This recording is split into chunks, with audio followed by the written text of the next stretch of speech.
You look very different. Yes, of course, that's what this was doing. It was changing my appearance. Had to make sure that I was remaining unseen in a crowd of people.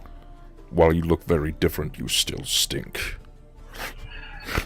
Yes, and the same could be said of you. I recognize your kind. I've heard the tales. What are you doing on the surface? Well, to be frank, I am trying to get my work back in order. I've been doing work between here and Red Gorge for the past few months, and, well, some things have come up. It seems that a plague of some sort has run amok through Cauldron. On top of that, my order's been attacked by some foolhardy group of mercenaries. They wear some stupid emblem of a laughing man or some sort. I don't know what it is, but... Jerrod, you would recognize this description as the last laugh. That's right, the last laugh, the rogue group, the Thieves Guild that occupies most of the undercarriage of Cauldron. They run back alley events. They tend to not become too involved within the public, at least as much as you could tell. Klaus has also had some experiences with them, but to your knowledge, they still haven't come to the surface yet. Well, weren't they the ones who attempted the assassination on the mayor's life? Yes. Yeah. Or at least establishing the point to where they could make something like that happen. If you remember, they were dressed as city folk, and they attempted to charge in to... Well, actually, they succeeded. It wasn't even an attempt. They killed the guard, the younger guard, if you recall. Mm-hmm. Yeah. They also attempted Which incited the riot. Yes, and as of recently in Cauldron, these riots that have been running amok has been making work for myself and my group rather difficult. And on top of that, it seems that I have other matters that need to attend to in my world below, but I was told I couldn't get that done until I've helped you with your cause. And with that, here I am. In other words, Balthar, he's in my employ, apparently. Jerrod, give me a wisdom check. D20 plus your wisdom modifier. Oh, that's going to be easy. -5. Oh, shit! That's pretty good, actually. I set the DC at 14, and you cleared it plus 5. In this case, recalling some of the details that have been thrown at you, you realize that whilst he was under the lie of being Alabaster Glass, while he was impersonating this individual, he declared that something had happened along the way, and the wax seal had fallen off. Mm-hmm. You would probably second guess that, even if you don't. The guy just went ahead and pulled his own face off. I'm second guessing everything, including the fact that he happens to be a drow. Well, that's something that would probably rise to caution here. You don't really know what kind of skills he has, or if this is even truthful at all. This could have been fashioned in the middle of the night. Just because he threw out some names isn't necessarily enough to push you into a point of belief, if that makes sense. Right. Now, if it was one of those things where it was going to detour Jerrod from what he has planned already, he'd probably look at it a little bit differently. But right now, he just knows that Pathos is a liar, a very talented liar. So he's just going to take everything with a grain of salt and still continue on to what he was going to do anyway. Okay. At this point, Balthar would state, I didn't come up here to start a quarrel. I wanted to let you know that your ride is here. Excellent. You should probably utilize what time the morning provides. Oh, a ride. You've fashioned us a carriage, have you? You are a goblin of many talents already, I can tell you that much, my good man. Pathos. I think you speak a little too quick. You might end up your morning as the breakfast of a rock. I'm sorry.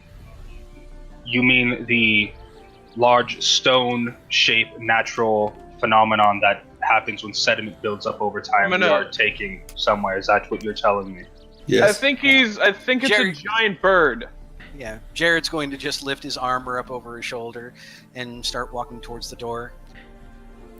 It's at this One time that goes that caw. Balthar will take Gaia's limb, and just under the rim of your nose, Pathos, he leans Gaia's limb against your face, guiding it out the window through the vine trellis.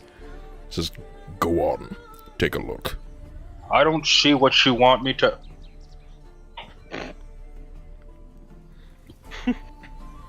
There's a giant eagle outside. A giant... This would actually... In our dungeoneering guides, I believe this is classed as a colossal beast. You don't want to be its breakfast. Where did you acquire such an ally, if we could call it that? Is that what we're calling it right now? It seems that goblins are more than just smelly, foul creatures. It would appear so. And once again, in the short span of less than 8 hours, Balthar, you have already amazed me beyond all other goblins that I have met. You are, without a doubt, a great ranger.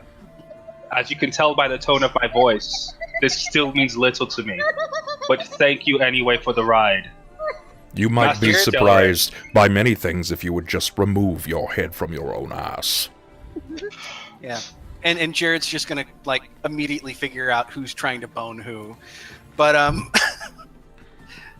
no, Jerrod's just gonna look back as he's stepping out into the hall and towards the stair. I hope you don't have a fear of heights. I couldn't be good at my job if I did. But all quips aside, is this thing safe? Absolutely not. As long as you don't make it angry, it won't make you its supper. I see. Just as he's walking away, just don't touch it with anything that you happen to have. Hands in pockets then. Good rule. Well, is someone guiding that thing? One of you here, or does it just act on its own will? Are you like scanning the room, looking at us? Yeah, well, yeah. At this point, Yeah. yeah, I've already turned away from the window. Yeah, no, I'm just gonna straight up shrug and go home.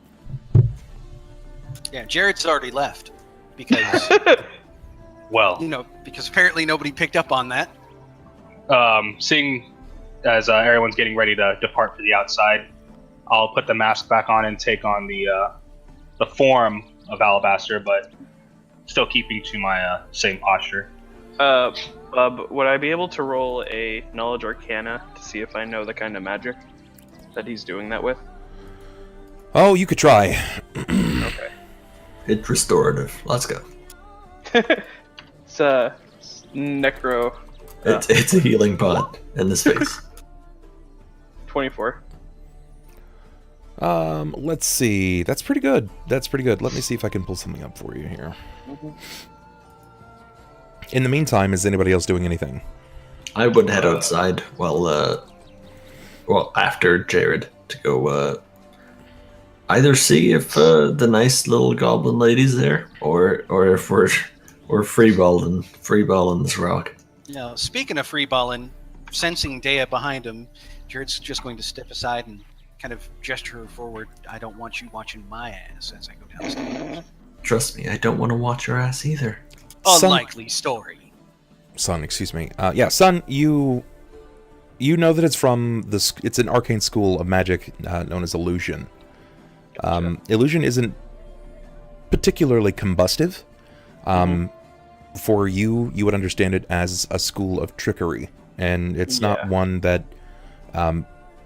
really particularly interests you, but it has its uses. You've recognized that. Yeah. It's far from restorative kind of stuff, so. Completely so. I just wanted to see if I could see it and not be like, oh, that's a shiny mask! Nope, I don't think so. No. So I'm not even gonna mention anything. I'm just gonna calmly pack my my bag and throw it over my back and walk out of the room. Okay. All right. So as you guys exit the establishment, which is the Leven Citadel, you'll find that this rock has started dining on some of the carrion that has been left. These dire lions that have been left outside, it looks like it's kind of plucking and pulling them apart, or at least what remains of them. Remember, this is only a few days old, and the rock is not exactly super picky. That being said, I don't think feminine is quite the word that I want to use. A lady goblin. A hag. You know it's not a hag. A goblin descends the giant rock, and there is this odd, sharp bitterness about her voice. Pathos, this probably is enough to make your ears kind of like curl, just shudder at the mere sense of the sound of her voice. It's common that she's speaking, but it's guttural. It sounds crusty. I'm just going to leave it with crusty. That's not even a word that I particularly want to use, but we're going to go with that. Yeah. She descends with, fine, come on. Don't put me down. Oh, that's... Wow. Good morning, and a pleasure to see you again as well. I'm not even near any caves, and this is more goblin than I can take in a day. As she moves up to you, you see that she's got these swaddles over her body. She's wearing these almost like aviator-like goggles that she pulls up over her eyes, and these braids fall down her face over the top of her protruding breasts that these swaddles seem to be over the top of. You can see that her children, seem to be feeding at this point. You hear little sputters and cries coming from the rear side and the front side of this figure. Where's Balthar? And this one. Who is it? He wasn't with you before. No, Mr. Glass is a recent associate, as well as a Mr. Sunn, who Balthar is with at the moment. They'll be coming downstairs fairly shortly. I didn't agree to this. Don't touch her! Don't! You especially. You look dead. Her skin is not live and bright. He points. He goes, "That's me." Balthar and Sunn, you will step away from the Leven Citadel. Sunn, you can see this figure, probably just over 3 feet tall. Her body is riddled with very small, quite endearing children. The goblinoid babies, they're actually kind of cute, all things considered. But what they become is less than appealing to the eyes. While holding my hands on my straps, I'm going to turn and say, "Are you the one that Balthar was telling me will guide us on the rock?" One and the same. It's a pleasure to meet your acquaintance. Thank you for going out of your way to take us with you. She looks up at you, and she looks at you befuddlingly for a moment, kind of looks around to Pathos, then to Jerrod and Balthar, but then to you. And she gives you this odd kind of look, Sunn. Her left hand comes up as she pushes her disgusting dreads off of her shoulder. And you see that she kind of sways on a hip. Hello.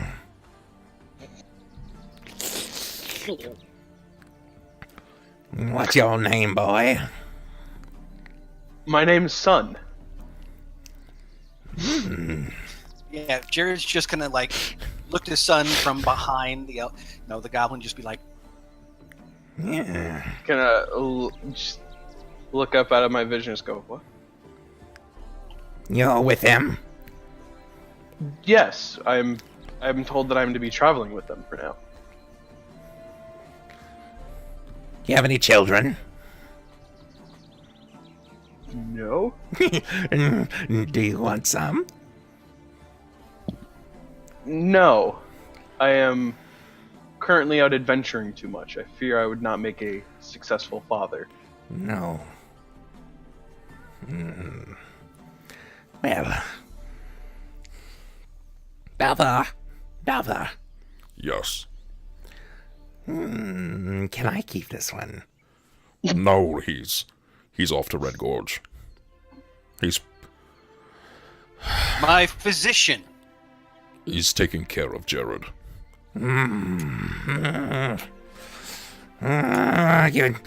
Are you not going? No, I'm not. They'll be ascending to the clouds with you without me. Why? No! No! Listen, calm down. Come back after you've dropped them off. We'll speak about those things, about my father. The things that you had to tell me. You're no longer stuck on that rock. You can come back here and bring her with. It's fine. Everyone can see that she's very clearly upset. She's taken a bit of a liking to Sunn, but something has jarred her about this statement from Balthar. Fine. But don't touch her! No! I have to speak with her. She steps over, and she seems to be speaking in Goblin, as she is touching the feet of this enormous predator. This raptor sent from on high, this avian creature, the likes of which haven't been seen by capable men for a long time. The only thing that you can make out is Rockham Ridge. And at this point, she'll nod back to you. Balthar looks to each of you. Good luck. I'll be here. If you ever need anything from the wardens, you can find me here. Yeah, at this point, Jerrod's going to turn to Balthar. I know we didn't necessarily see eye to eye through any of this, but I do have to admit you upheld your end of the bargain. And despite my losses, and at this point he'll offer a handover, it was a pleasure meeting you. And I do hope that we can long be allies. Warden and city alike. He crosses his hand over yours, and he grabs your forearm, like a sort of like a very heavy brethren handshake, excuse me.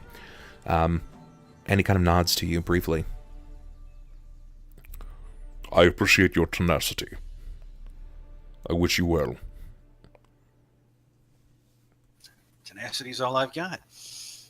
At that point, Jerrod will step back, lift his bundle, i.e. his old partner, Okay.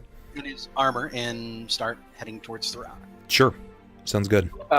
I would turn to Balthar before we leave and say, if you guys ever need another healer to come by again, presumably I'll be over in the city. I know that your city has suffered quite a loss, but feel free to contact and I'll shoot on over when I have the time. We may just do that. I will Thank you. extend a hand. Your armor is busted, so tenacity is really all you have. Oh, good point. She's going to wait for everyone to ascend, and specifically when Sunn begins to ascend the rope ladder, she's going to go up closely behind him. Sunn, give me a perception.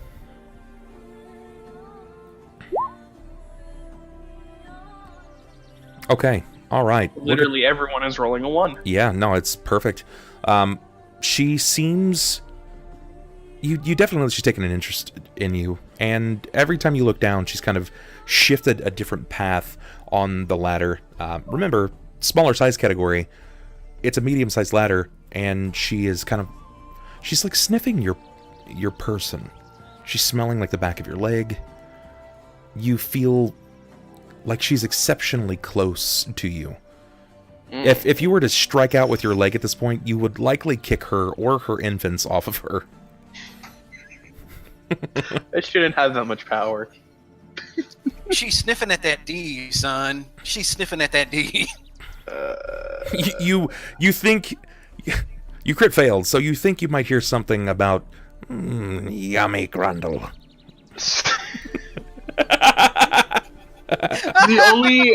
So this is gonna be a stretch, but the only way I'm thinking of the situation in my mind is, you know, those it's like the Korean bars that they have where like all the old women go and they have like the boy hosts, like the like teenage, like, you know, attractive men that are like in their early 20s maybe. Okay, and like they come out and they sit there, and these like women, like the women basically do everything, but like it's like paying for like a stripper. Like they just kind of sit there, but they drink with you and they talk with you. But they'll throw super sexual advances onto them, and the guys are always just like, and they're just like smiling and shit. I don't know. No, that's all you, Red. No, I mean, Ormus knows. He said we're talking about host club. Host club. Host clubs. Okay, yeah. I'm familiar with those. I feel like one of those guys right now. I'm just kind of sitting there, and there's this old woman aggressively hitting on me, and I'm just like, Yes. What kind of Korean barbecue joint have you been going to? It's not. Yeah, can I have some spare ribs, please? And that hot tamale right there. His name is Daniel. That one. There are a lot of Korean host clubs. That I'm not crazy about. Okay, all right. But that's just how I feel. Like, just that, like, trying to, basically the innocent naivete of just like, this isn't happening. Oh, it's going to happen. She won't land without it. I want 2 pounds of wings and 200 pounds of him. Oh my god. Please no. Not like this. Ormus, you should tell them to go to one. Bring back lots of pictures. Hey, only 3 more minutes and then it's after 10. You're on the team going to Milan. I hear that's beautiful. Have fun in Milan. It's unfortunate that you don't get to go to the host club. I'm sorry. So, you guys are on flight to Red Gorge. Correct? Before we depart, I'll look back over to Balthar. Should you get tired of running through the leaves, let me know. Our guild Shadow Side is looking for new members. Till then. And then I'll start climbing the ladder. You're such a shit. He is. Racist bastard. Till then. After everything you said tonight, I cannot take that claim. You see why I said what I said.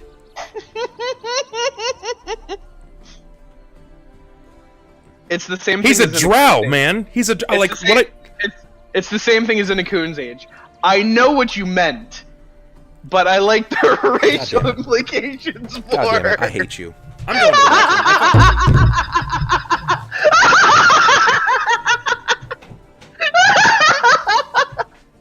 Wow, Red, you're finding that a lot more funny than most of the rest of us. I still have. I'm gonna go to the bathroom while we wait. Can't handle this. I still have the picture of Balthar standing, or not Balthar, Pathos standing in the corner, Deia standing on the other side of like the door. Just the two complete stark juxtaposition. And then what Bub said just fucking knocked me out.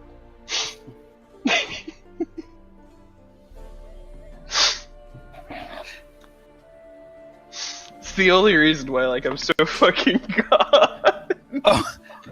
Oh god, Bub actually stepped away over this? Yeah, he got up and left. What did you say again? Because apparently everyone else missed it too. What was this joke? So he likes to use the phrase "in a coon's age" because it's a common turn of phrase. I consistently dog on him and say, "Bub, you can't say that. That's racist." Bub, Right. come on. And it's the same thing with this. He was saying that the earlier connection that he had was perfectly fine. It was saying because Ronald's a drow and Innie's an Aasimar, which is why they look like two opposite coins. But at the time he couldn't say it before, so he's like, "Now you guys understand it, right?" I'm like, "No, Bub, I understand it. I'm treating it the same way as I do with the coon's age." Bub, you can't do that. It's because Red's a fucking shit. That's why. He's a fucking shit. He's the reason I can't have nice things. I just love the fact that it was so bad you had to like just take off your headset. I have to step away for a minute. I need this. Do we want to go ahead and take a quick fiver before we Sure. get into Red Gorge? Go for I need it. to get a new drink. Anyway. I had to get up and run to the bathroom anyway because I had to pee out my anger.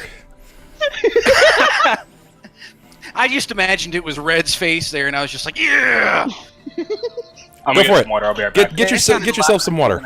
Get yourself some water. Yeah, Run to yeah. the bathroom, and we'll. I mean, I'm going to stick around because I've got nothing better to do. Everybody keeps calling for SAS chart. I should. I wouldn't say everybody. I'd say two people. I see SAS chart from one. Hold on, I saw another I one. see exactly two.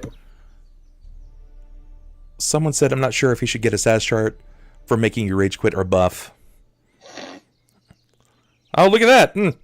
The SAS charts are coming out. Oh, in droves. Okay, no, that's because you brought it up. That is a whole. They will always jump on a chance to fucking make one of us suffer. I could have said that kittens are nice, and they would still call for it if there was a chance for it.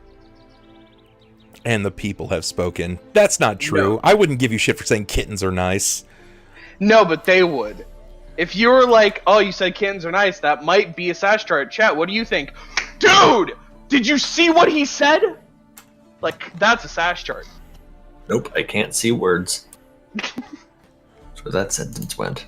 Whoa, don't say anything about kittens! Oh my god. Chat's spoken. Look at that, man. What, you know what? Annie, what do you think? Do you think he's earned a SAS chart?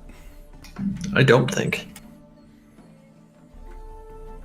Okay, I'm not saying that I disagree or agree. I'm just stating that I don't think. You just don't All right. think. All right, guys. General. I'm gonna make a Twitter post about it. I mean, we can do I'm gonna make a Twitter post, and you guys are gonna have to vote.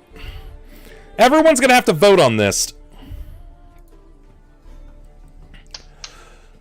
Does Red deserve to be sassed? Oh, wait, sass charted. And we're gonna put up a poll. First choice is Cool. hell yes he does. Hey. See, Bub, Or- now you're messing with the stats. No, you know that he's a the golden first angel. answer- you know that the first answer will always be the most looked at first. All right, then I'll put that one first. Fuck you, man.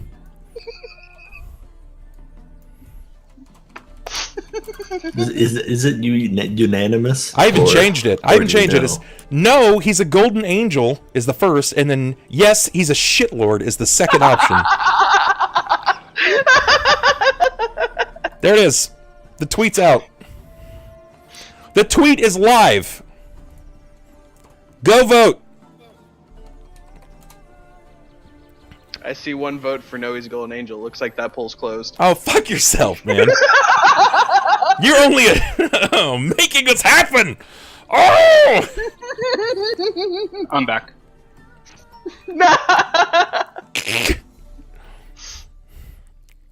This fucking guy, man. Can't have nice things because of Red. All Let's right. see. Let's see. Where are we at? So what I miss?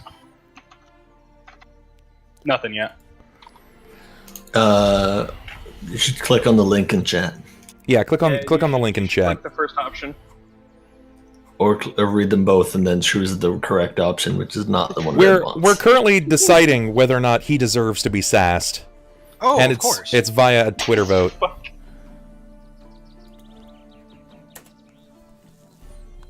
Let's see. We're gonna go to my notifications and we're gonna look. Obviously, this is obviously an attack on my person. I won't stand for it.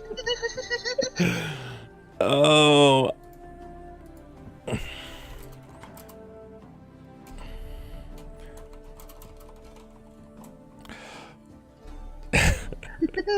Who are these 20% who's thinking he's an angel? Right? The best people. Right? Apparently, people who've never seen this stream before. Let's see. 14 votes. 14 votes. 86% says yes, he's a shitlord. 14% says no, he's a golden angel. Just give his chair IBS for a month? Oh my god. I've got to look. It's happening. People are writing out. Red Runda says he feels that he needs to be double sass charted. No, that's unfair. That Oh man. Oh. One shitty joke does not equate to 2 punishments. Whoa, someone has voted for you, man. You went up. Hell yeah. Yeah, he just went ahead and created another Twitter account. That's exactly what it is. Bob, I'm gonna need about 5 more minutes real quick. Hold on. Oh my goodness. Don't mind the influx of squares coming to vote. Can we double sass chart him? I don't No. think that's feasible. No. Night, Lacey. All right, is everyone back? Everyone is back and ready? Let's take a look, see what's happening here. The chat has spoken. 81% says yes, he's a shitlord. Good thing it's not a democracy. 19% says no, he's a golden angel. Oh my goodness. If they have anything written in comments, they might have done it by mistake from there. Look, Bub, I'm gonna need you to take a page out of the FCC's book and just disregard what just happened. None of that happened. It's okay. The consumers Yes, didn't vote. take a page out of the FCC's book. Yeah, those 2 votes were faked. Dr. Meat, thank you so much for the follow, brother. I appreciate that. Welcome to the fam. See, Cam would vote now. Cam's got my back. Yeah. See, that's the thing is, if you take the link, guys, anyone can vote. You don't even have to be. I don't even I think think you do. Do you? Yeah. You do need Gotcha. to have a All Twitter You do need to be on Twitter to view it. All right, Red. The chat has spoken. We're making it so. Roll a D100. What happened? That he's getting sassed? Because I made Bub fucking rage quit. It made me rage quit. When he went to the restroom? Yeah. City 8. 68. Let's see here. I really want to wait from 69. You find yourself strangely attracted Okay. to goblinoid chair. All right, I'm gonna give you an opportunity here. I'm gonna give you an opportunity. Would you like a reroll? On a scale of 1 to 10, how cripplingly awful is it? In your eyes, it's an 11. Alright, cool. Let's do that reroll. 22. All right, let's see what we got here. It was you gained an extra limb, but it was useful. Oh, fuck. I would've Okay. loved that. All right. I'm kind of curious to know what the first one was. All right, here it is. All healing done or received by this character is ineffective for the duration of the session. Welp. Don't fall Wait, off. that's the 22? Oh my god! Wait. Is that the second roll or the first Yeah, one? no, that's the second one. You want to know what the first one was? Yeah, I'd like to know the first one. out The of first curiosity. one is character immediately changes sex as per the gender bin spell. You are correct. I'm glad I rerolled that. I will gladly take ineffective heals over that. No. Imagine that. Sun's on the rock. This goblin is sniffing at him, and all of a sudden, his testicles and everything just shrink in. Jesus Christ! There was such a strong aversion, he changed gender. Oh God!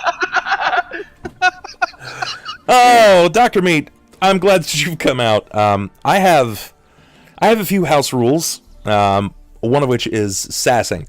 If a player sasses the DM too much, be it rules or something ridiculous, the players will roll a d100, and I have a sass chart. I have not made it publicly available. Only like 1 or 2 other people have access to this chart because they passed it along my way, and I'd like for them to keep it that way. Not sharing it for all the tea in China. But there are some really awful things on this list. Really awful things on this list. It's fucking awful. Some of them are funny. Some of them are great, actually. I just love how you went from gender bender to your healer is now ineffective. It's just for the session, though. So yeah, if it was like permanently, then I might be a bit more upset. But I can handle for a session. I'll take it. Some of them are rough. Like, character gains 100 pounds. Hey, yeah, that one wouldn't be. Character becomes permanently impotent. See that? I'm not so happy that about was that Panic. One. Panic hit that one. I remember. Panic's character was impotent after like round 3 or 4. What is the worst? There's some really bad ones, like losing a level. I think it depends on like personal like character and how you view it.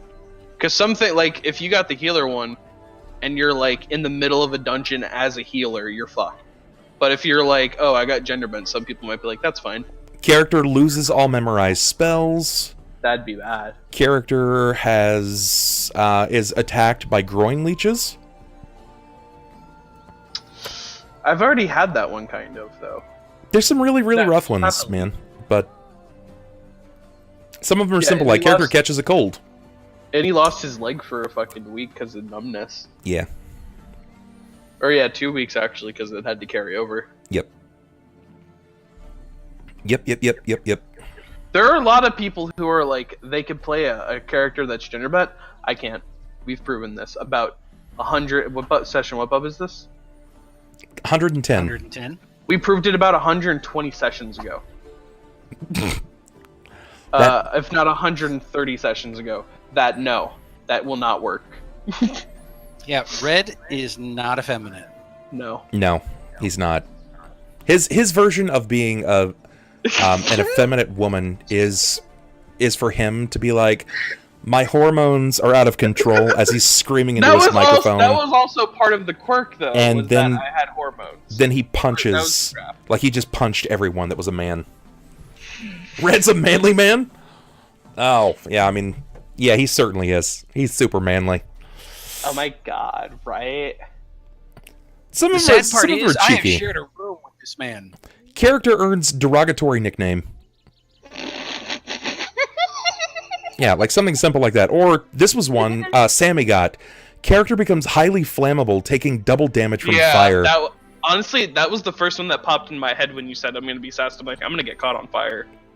I know it because that's the one that stood out to me. That one Xander got before? Yeah. Did Xander get that one? Xander, did you get that one? Desmond. Yeah. At the when we were in the session, as he tripped over the firewire. I can't. No, that in the happened session after. where we went ahead and fought the skeletal T-Rex and the Paladin. Later on, he did something that got the sass chart, and then at the end, somebody knocked over those, those. It'll come to me. Braziers. Rolling fire burning across the entire room. Rolling a 1, character lose 50% in a random stat. Gross. Rolling a 100, it's the GM's choice. I just get permanent? to pick. Yeah, it's permanent. That's fucking disgusting. Yeah, some of them are bad, man, but then again, like... That could turn me from a useful character into a fucking vegetable. Character gains flaw, nervous tick, air guitar. That's it. Yeah, that's like like I said, some of them are simple, some of them are really bad. But that's fine. That's totally A-okay. So let's get back into the game. Yes, we are making our departure. All right. We are all on the rock. For all intents and purposes, I'm not going to roleplay any sexual encounter between the goblin female and the rock. Or at least the goblin female and Red. Because I know everybody wants it. I'm tired of screwing old ladies in this campaign, god damn it. You gotta just stop molesting the geriatric community, okay? You see, most of the time it's the other way around. which Yeah, is they the odd pushed way. themselves onto me. You're not What near as got me bad when as I Dan was was, drugged? okay? Dan has had it the worst. Dan was did it forced to do willingly. it by the gods. Yeah. The Twitch god forced him. Yeah, he looked out the window and was like, "Hey, hey, pretty lady, come here." I was drugged up in a frenzy. He passed out and then got... Needless to say, things have been a little fucky from time to time, but everything for the most part is fine. I just think the So sad fine. part is that you and Dan both had the same, hit the same one by chance. Can I go back to the Shining Tome? No, you can't go to the Shining Tome. You were pegged there. Look, Bub, that was a much more pleasurable memory than the old lady. You- That didn't give me fucking hate. That ate its crabs. Fuck. It did. They're just deep. They're deep, yeah. They're really deep. I'm sorry. God. I have anal crabs. Oh God. I'm sorry for anyone that wanted to watch a D&D game. Sometimes things just go belly up here, and it's very pear-shaped when we start dealing with chat interaction, because for whatever reason, everybody really, really likes to fuck with the players. Again, you can earn reputation by sitting and watching the stream, by helping out and subscribing, by donating, by subbing on Patreon, and by beating the Bit Boss. Reputation is a chat currency that you can use by doing any of those things, and then you can spend that chat currency. This is unlike most other tabletop streams. You actually spend that chat currency to influence the game. You can put in monsters. You can put in traps. You can put in curses. Items to benefit them. Allies. Deitic favor. There's a lot of things that you guys can do with it. But the only way that you know what you can do with it is by checking the table.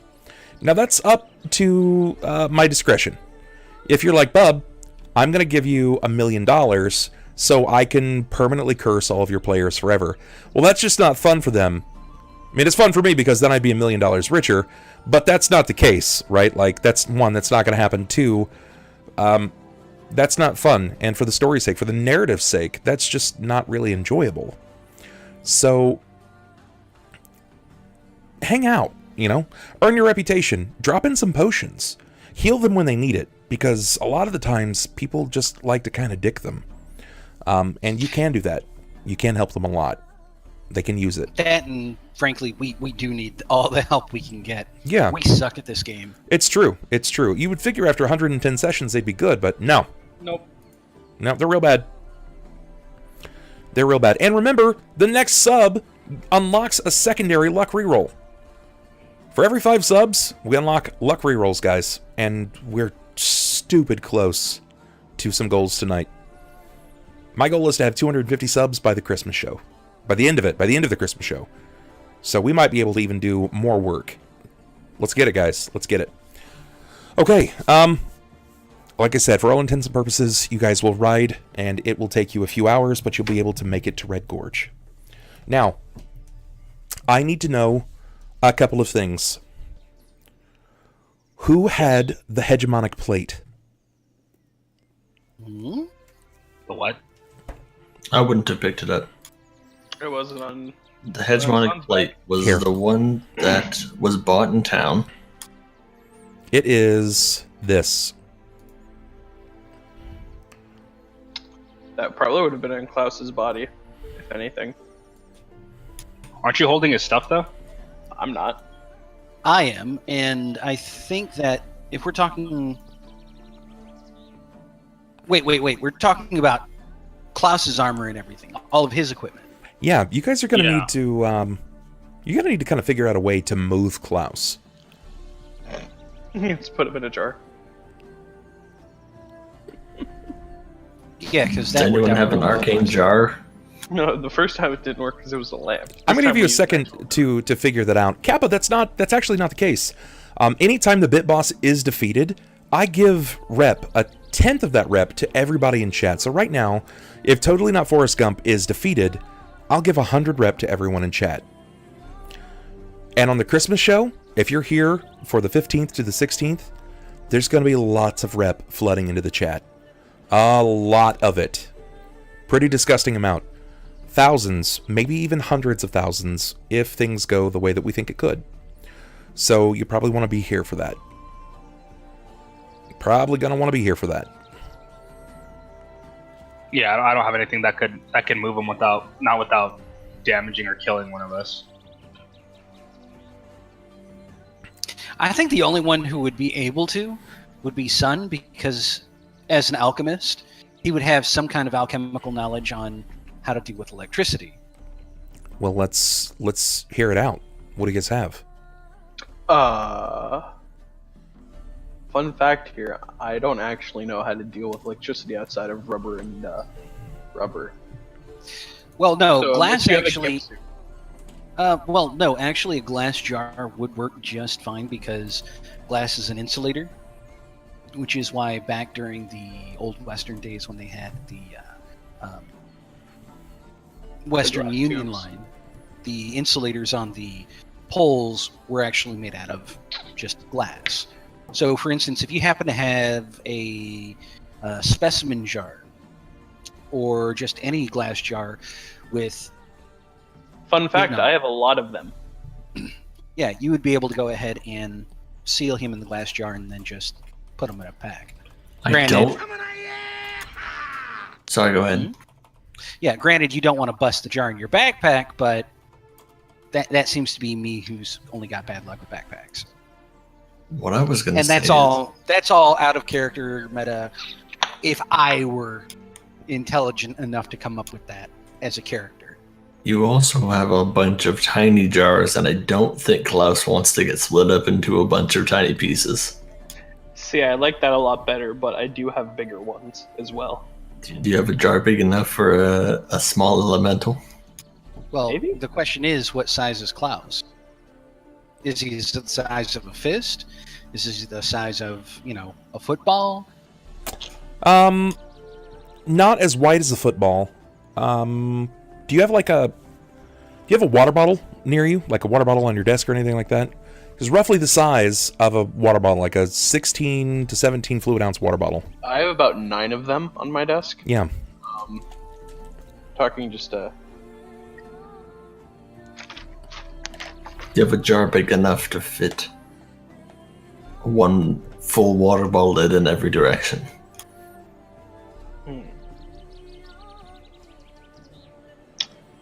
No. Can we just kidnap him, put him in a? You gotta have something to transport him in. You already know what he does to wood. Like, he's going to sear and scorch wood. Yeah. Just throw Klaus in your backpack. What's the worst that could happen? Yeah. Didn't you guys use a lantern last time, but it had oil in it? So couldn't we just do the same thing? Just take out the oil? Yeah, but no one has a lantern. I was the only one, I think. And my lantern kind of broke during that time. Does Pathos have a lantern? No. I can see in the dark. I don't need a lantern. Well, we could You always need just- fire! No, I was saying that because of what they did last time. That's all I was bringing it up. If I could make a recommendation, we could always just ask Balthar if we could raid the kitchen for a glass or earthenware jar. Man, do you have any ballpark jars in there? Sure. Do you have any moonshine? Well, it would, if that's the case, I mean, that's one of you guys doing that RP for that, because I have no knowledge of Klaus as of right now. I am flabbergasted that as level 9s, 10s, and 11s, you guys don't fucking have a lantern. I I had have a torches. lantern. I don't need a and it lantern. broke. And now I have I sun do rods. want to point out, my character is flat broke. I make sun rods, so He's I don't- been broke. The only things he's owned is now damaged armor and a sword. Yeah, that sounds pretty He shitty. still hasn't recovered from having all of his gold eaten by an otherworldly beast that was put in by chat. It wasn't even by chat. It was by Teak. Yeah, it was specifically by Teak. I didn't you want would to also, go ahead and single anybody out. You should also, you'll have Cicada's gold. You'll have some of Cicada's gold. It's like 300. What I didn't leave at the tavern. Coin doesn't matter. There's not like a one-stop shop out here. Oh man. Yeah, there's not a CVS around the corner. There's not a fucking Trader Joe's.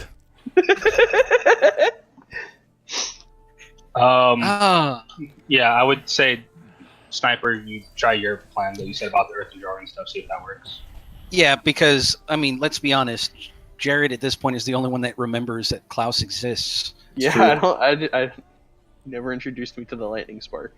But no, while everyone else is loading up on the rock, Jerrod's going to hand up his gear. Mr. Glass, go ahead and hold on to this for me. I have some other business to see to with Balthar. I shouldn't be more than a few minutes.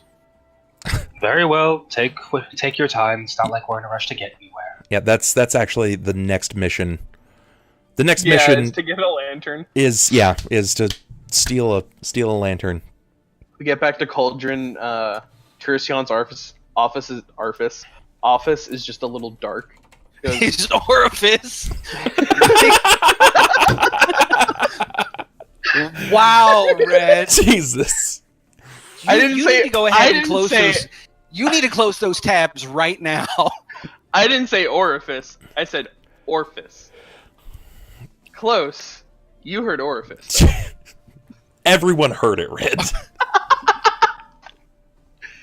No, I didn't say orifice. I said orifice. Let's just go search. We're just gonna go search Balthar's orifice for a lantern. He's just gonna hello. Is there a lantern in there? Hey, it echoes. Hello, Mr. Lantern. Oh my God. Jesus Christ. Good Lord. Okay. A sub lasts for a month, Mr. Dwarf.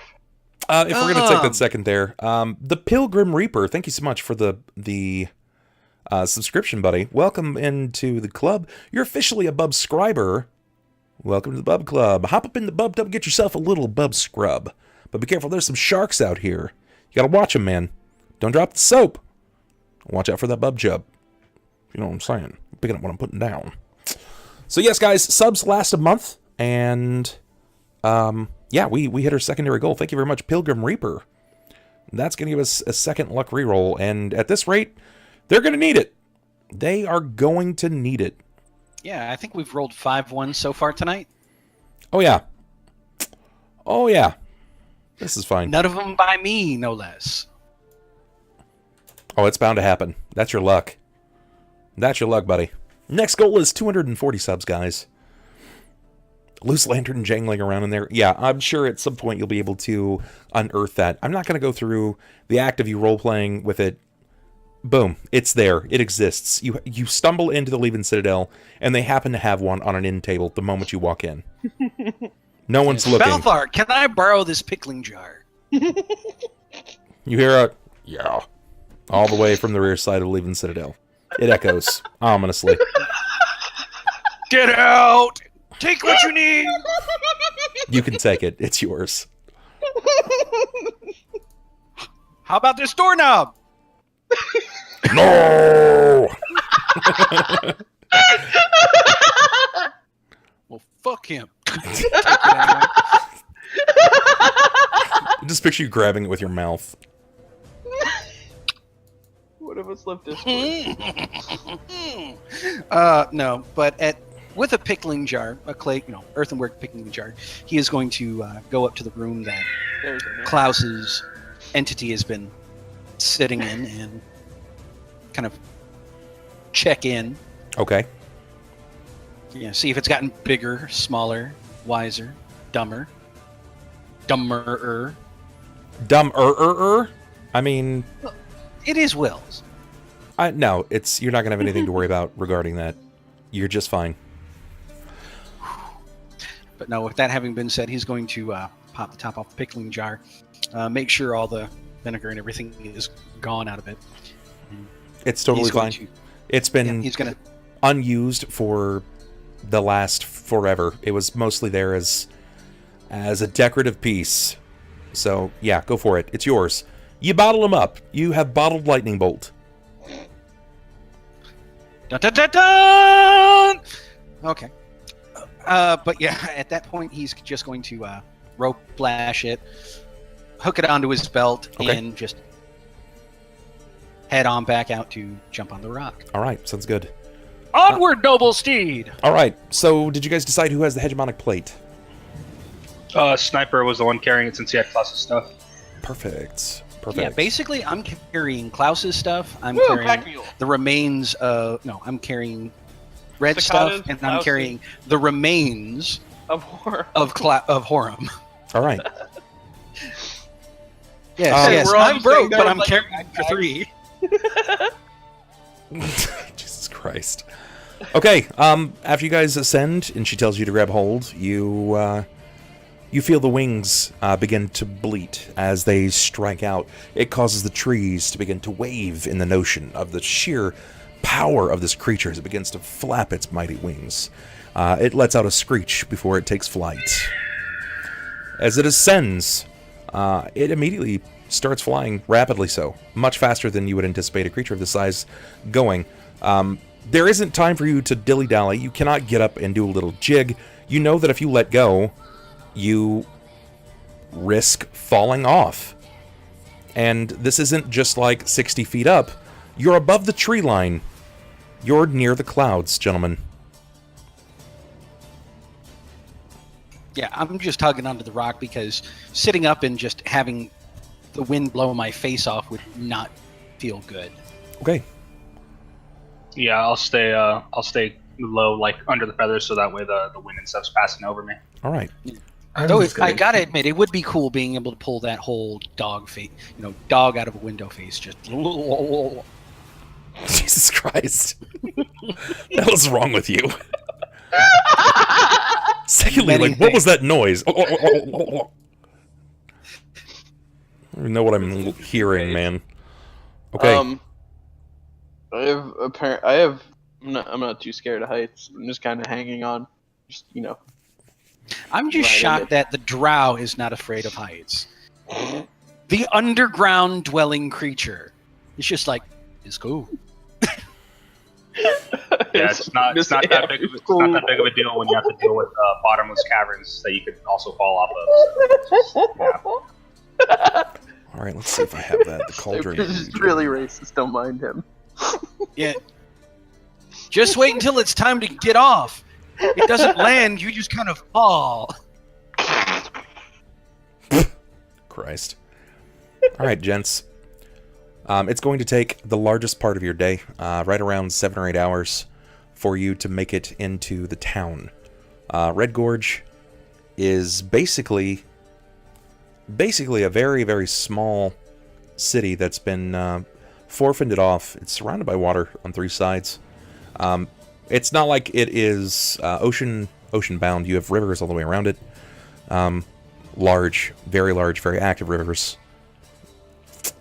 It is walled up all the way around. There are many bastions near us. It's crenellated, very, very tall. You can arrive right around 6-7 hours later to the caravan's gates. They will descend just on the outside. Typically, people don't respond very well to a colossal-sized bird. You get what I'm saying. Yeah. So, you drop down. You tuck and roll. No, seriously, it lands, right? Does not land. It's going to drop down very, very low. Probably about 15 feet off of the ground. But it's not going to land. Then yes, I will gather my things and I will do a roll to I guess dismount from the beast. Okay. Yeah, I think I'll go ahead and just do the same. Drop my gear over the side, cradle the jar, and tally ho, lads! Roll off. Okay. kind of follow suit, I guess. I'll have a choice. All right. Well, Sounds good. Sunn would be eager to get off the damn thing if he had a nose up his ass for the last 6 or 7 hours. Sure, and that kind of It's that not- kind of makes sense. It's not the heights that's the problem. It's the sudden stop after you fall off. And that kind of that kind of makes sense. So that's totally fine. Yeah, though I will take the moment to actually make sure there's no boar where I'm going to be landing. No, that's not the case. You're not going to be landing on a gigantic boar this time around. You would be You so laid lucky. on a giant spike. Yeah. You laid on the fence. You Remember, have to it go is- land fast. It's So roughly after we- dusk. It's, Okay, so- it's roughly dusk when you guys land. Alrighty. The place, while it is active, there are less people out. Most people are trying to stay in. The work day is technically over. Hey, Cruel, what's going on, man? How you doing, buddy? That's Devin right there. That's my friend. What's going on, fat kids? Hi, everyone. Welcome in, everyone. This is Shackled City, if you're tuning in. In this part of Cauldron, it is less arid. There are various bits of jungle that surround this part of the Cauldron region. It's dense. It's kind of like the town that's tucked away. It's hidden. It's kind of remote, and there aren't many people actually here. It's very strange, but while it does still have a populace, it's not like Cauldron. Cauldron's booming, right? It's alive all the time. It's so alive that they had to institute The curfew. a curfew. Yeah, had to institute a curfew because of the events that are transpiring. With that being said, you have arrived at the village of Red Gorge, the town tucked between. What's up, Eric? How's it going, man? Well, that was certainly an entertaining ride. The very first giant bird by travel. Yeah, Jerrod's just going to be standing aside, stretching his back, and just half hearing Mr. Glass over the myriad crunches, cracks, and bits of cartilage settling back into place. If you only knew how long I've been waiting to take that ride. Can I get a perception, please, from everyone?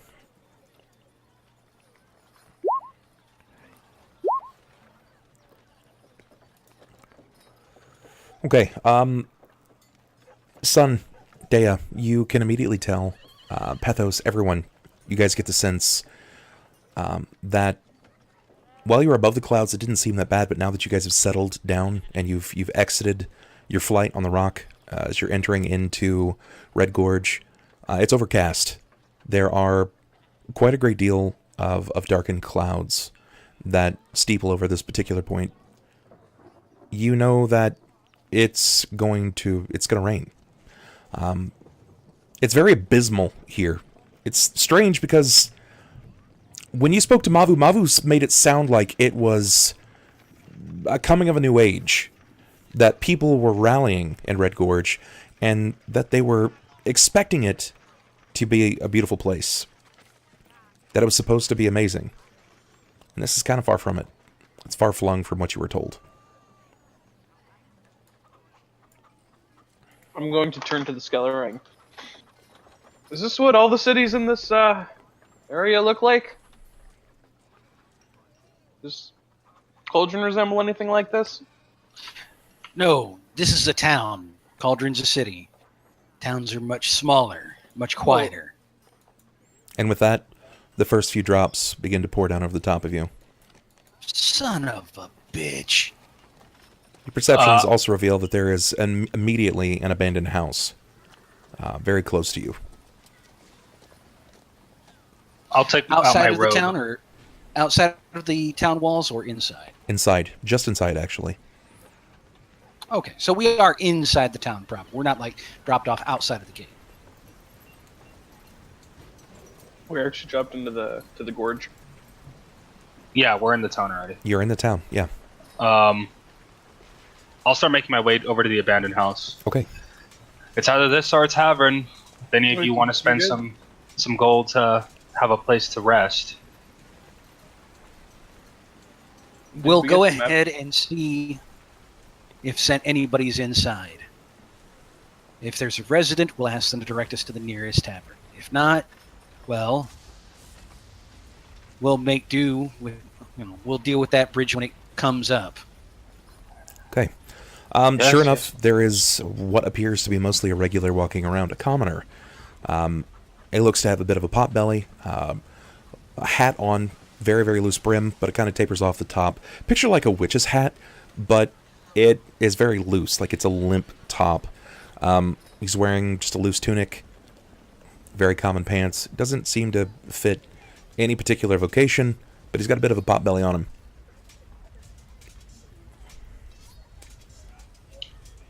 Why, hello there. It's a pleasure to meet you. I am Alabaster Glass. And who might you be? Are you just... I mean, it's raining, and he didn't stumble into the house, so unless you flag him down, he's just going to keep walking. Yeah, you're just talking. Oh, Why? he wasn't... I thought you said he was like... I thought you said he was approaching Nope, us. he's just walking down He's the street. approaching us by just walking down. Going to him.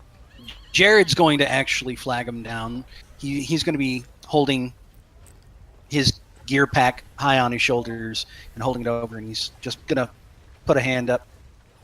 Hey, you! Guy turns, looks around for a moment. You see he's kind of got Come his here. back to you. Then he hears it again, looks back. He sees you and kind of points to himself, like, me? Yes, you! Pulls his hat down a little bit. You see he's doing something very odd with his lips, and moves over again to see you. Kind of looking at the house with shifty eyes. Jerrod's gonna Is it possible to see what he was muttering? Like, trying to read his lips? Give me perception.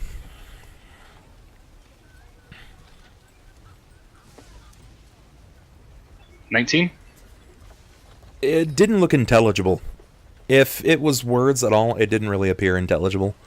There was something about the way that his tongue was like whipping across his teeth, his lips. It was very odd.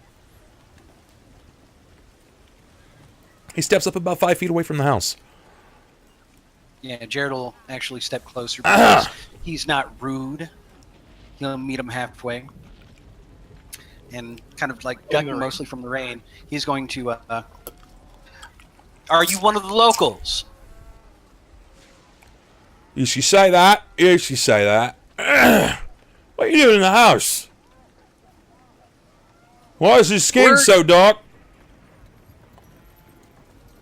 Reverse Litivigo. I don't know what the hell that means. Nothing to worry about. Oh. We're new in town. He's walking You to know- someone's home. Well, we're actually going to knock and see if anybody was home. Do you know where the local tavern is? Oh, yeah, I know where the local tavern is. I know where it is. I just came from it. You're looking for the Red-Headed Miner's Inn. All right? Yes. Yes, that'd be just fine. Could you direct us? It's not that far. You just walk down that way. Right there. And he points to the road that he's walking on, but in the opposite direction of where he's going. It's a big 2-story building. It's kind of shaped a bit like a C. You know, the letter. Not the landmass. No, that... You confused a yokel. No. No. No, not like the landmass. That's a whole different situation. I think, you know, it's back that way, and it's shaped like the letter. Excellent, excellent. It's the only 2-story building in the town? No, there's a few. There's a few. But you can hear some music, good food, rich ale. If you're looking for the best brewer in town, you seek out Mickey Max. Mickey Max makes the best brews at all the Red Gorge. I'll definitely take the word of a local on that. Thank you very much, and have a good evening. Yeah, and at that point, he'll just kind of offer his hand for a quick shake and start moving down the road, flagging the others to join along. He'll just kind of wave and then walk on. You hear him mutter something about Landmass, what the hell was that about? As Jerrod passes him, and I walk up from behind, I'll put my hand out and drop 3 coins into his hand for your troubles, and the crude joke. And then, what coins did you drop? 3 gold. Jesus Christ! Holy shit! I'm going back to Mickey Max's. Whoa! Good night. Good night. As he starts getting ready to walk back, I put my hand on his shoulder. Should anything else come up, and my band over here needs your assistance, you'll be willing to help, correct? Do you know that you're a black guy? Yes. I hail from a region around the Osirian area. You've heard of it, haven't you? No, I haven't. No. Quite an unusual place to most other people. She's super close to the sun. Something like that. Picture a world like this, but sand as far as the eye can see with no water in sight. Well, Lovely place, really. that sounds horrible. It That is. sounds so bad. Well, allow me to be the first to welcome you to Red Gorge. There's not much here. Honestly, it's a shithole. But if you go to Mickey Max's at the Redhead Miners, you will be quite taken aback. Man can make his meats, let me tell you. And his ale is rich, it's savoury, and it tastes like a good meal on its own. Does it really? Yes. That is wonderful news, my friend. And you know what? Because you are such a gentleman, I will give you another gold piece for your troubles. Here you go. You enjoy your evening. Once again, sir. Do you need a best friend? Because At this point, Jared's gonna be looking back. I'll be your best friend. I'll carry your shit, your belongings. I'll carry all of it. Is there any? This is more than I made the last 3 years. Yes. For most people it is. But there can be even more than that. As I said, should me and my friends need any information or any other help, you won't hesitate, will you? Oh no, not heavens, no. 9 hells couldn't stop me with this kind of coin. And that's the kind of thing I like to hear. Well, Until we meet again, my friend, you have yourself a good evening. what do you mean? I'm going with you, going back to Mickey Max's. Oh, and you're going to escort us. Certainly, sir. Come this way, sirs. Come this way. Good. Thank you, my good man. Thank you. And then as I walk past Jerrod, see how easy that was? Always build a good rapport when you enter a town. Name's Hillock. Name's Hillock. You can always find me. You just say that you need something, and well, as long as the coins are flowing, so will I. Very good. I will do well to remember your name, Mr. Hillock. And you were taking us to the red-headed... Where was it again? Miners, like the people that go out for coal, not the chillins. Yes. Makes sense. Thank you. Lead on, good friend. Lead on. Right, this way. It's a building that looks not like the landmass, but the letter. Yes, I understood that, yes. He kind of hums his own little tune to himself. He seems to be quite boisterous, very happy. He wasn't as happy before, but since you've clearly filled his coffers and his belly for the rest of the evening, Freaking ecstatic. this dude is on cloud 9. On cloud 9. No way. He's spending all of this tonight. Definitely spending all this tonight. Before somebody changes their mind. But yeah, Jared's just gonna kind of look at Pathos as they're going along in the rain. But I don't even have that much gold most of the time. The hell is it you do again? I'm a purveyor of goods. Depending on who's paying me. Bub, do I overhear him say that? They're not exactly keeping it a secret, so yeah. And I also deal with unwanted guests at parties. Do you happen to If have a people pay me. connection for glass? Yes, it's called a traveler's inn, whatever that market as well. They sell jaws. As in glass. For when we return back to Cauldron, I'm Why looking do to we- set up a shop. I would need a glass. Oh, yes, that's okay. I'm going as he realizes I'm just gonna take a potion on my bandolier and just. That, yes, Yeah, Jared's just gonna kind of involuntarily reach towards it. realistically, no, I don't have a contact for such glassware, but I'll look into it if everything goes well. Thank you. And then I'm gonna follow the humming local. Turning back over to Jerrod. You're a Skellering, aren't you not? How do you not have money to spend? Don't you have some writs of credit that you can go to one of the local banks here and withdraw some gold or something? Lovely night we're having these days, aren't we? It's raining. No, good friend, it's not. Oh, well, it's certainly better than that hellish hole you're from. The man's got a point. But no, Mr. Glass, I'm a Skellering in pretty much name alone. I've been missing for the last 10 years, give or take. Missing? Oh, I've read something about in your brother's archives. I broke into your house, your estate once. What? Yeah. What? Roll back. You broke into. I'm about to break into another steak and ale if I hasn't my way. Good friend, we are trying to have a conversation. Keep walking. Please well- just guide us. No guarantees! I'm gonna walk up beside the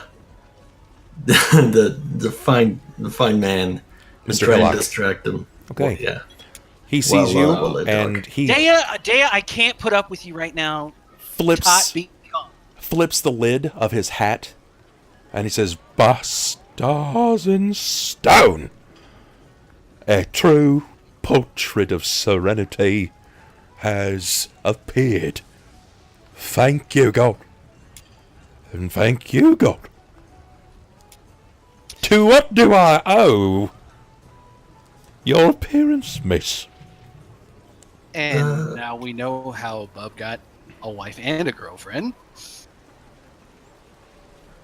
You owe me nothing. Just point me in the way of the bar. Would you like a drink, miss? I happen to be a man who's coming to a decent amount of coin, and I plan to spend it all in one spot.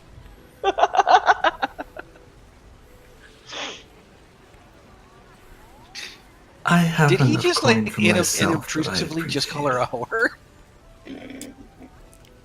An expensive one, at least. I definitely didn't hear you over the whore comment. Can Jerrod say that in game? He says as he Yeah, raises. Jared's going to pause and be like, he's going to put a finger up to Mr. Glass, to Pathos. Wait one, and he's going to look up. Did he just call you a whore?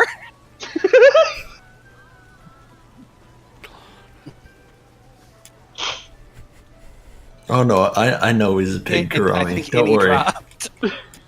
No, I'm here. A whore? Can you hear me? No! You take that back, sir. This capitulate before me is a shining blessing.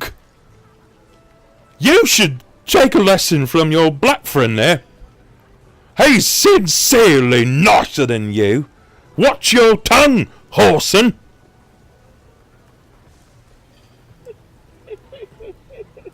Duly Sorry. noted. I just... Did he My just say mistake. doodly? Excuse me, miss, I might have to kick this man's ass. By all means. Here, hold I'm my gonna- coin, hold my coin. Listen, you don't I'm talk gonna that way step- in front of a lady. I don't know where I'll you've step coming between from. Yeah, I was gonna step Step in between 'em. I just put my push hand back up. and say, no. Keep walking. He is my strong arm. He will kill you. You Just keep walking. keep Enjoy, his mouth closed. He's rude. Mr. Hillock. Just enjoy your evening. Well, I was going to enjoy my evening. Listen, the people. I can take the gold. I can take the gold. No, that's not necessary. To stake an ale. To stake an ale. And the missus. Hopefully, pretty ladies be waiting. All the same. All the same. Listen here, you. I'm sorry. Disregard the man with the stupid face. Come with I me. have been. Come with me. You have a drink. I'll buy it first. It's on me. Good old Hillock. Take the lady. Appreciate that. She. Yes. Good. I'll start using my way back towards Jerrod.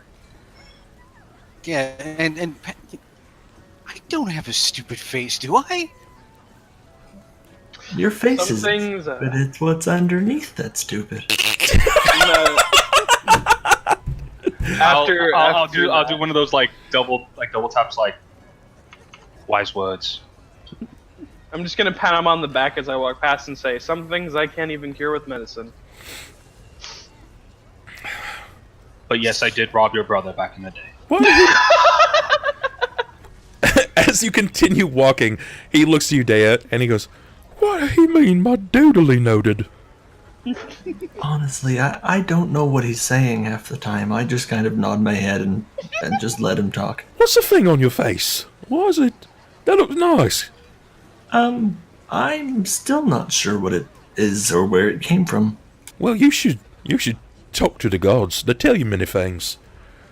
Like the words that come out my own mouth. Sometimes I says what I think, but other times my mouth opens, and then before you know it, I'm calling a quote, unquote, strong on my stupid face. I think it was the gods. They spoke right through me then. Or maybe it's an ale talking, I don't know.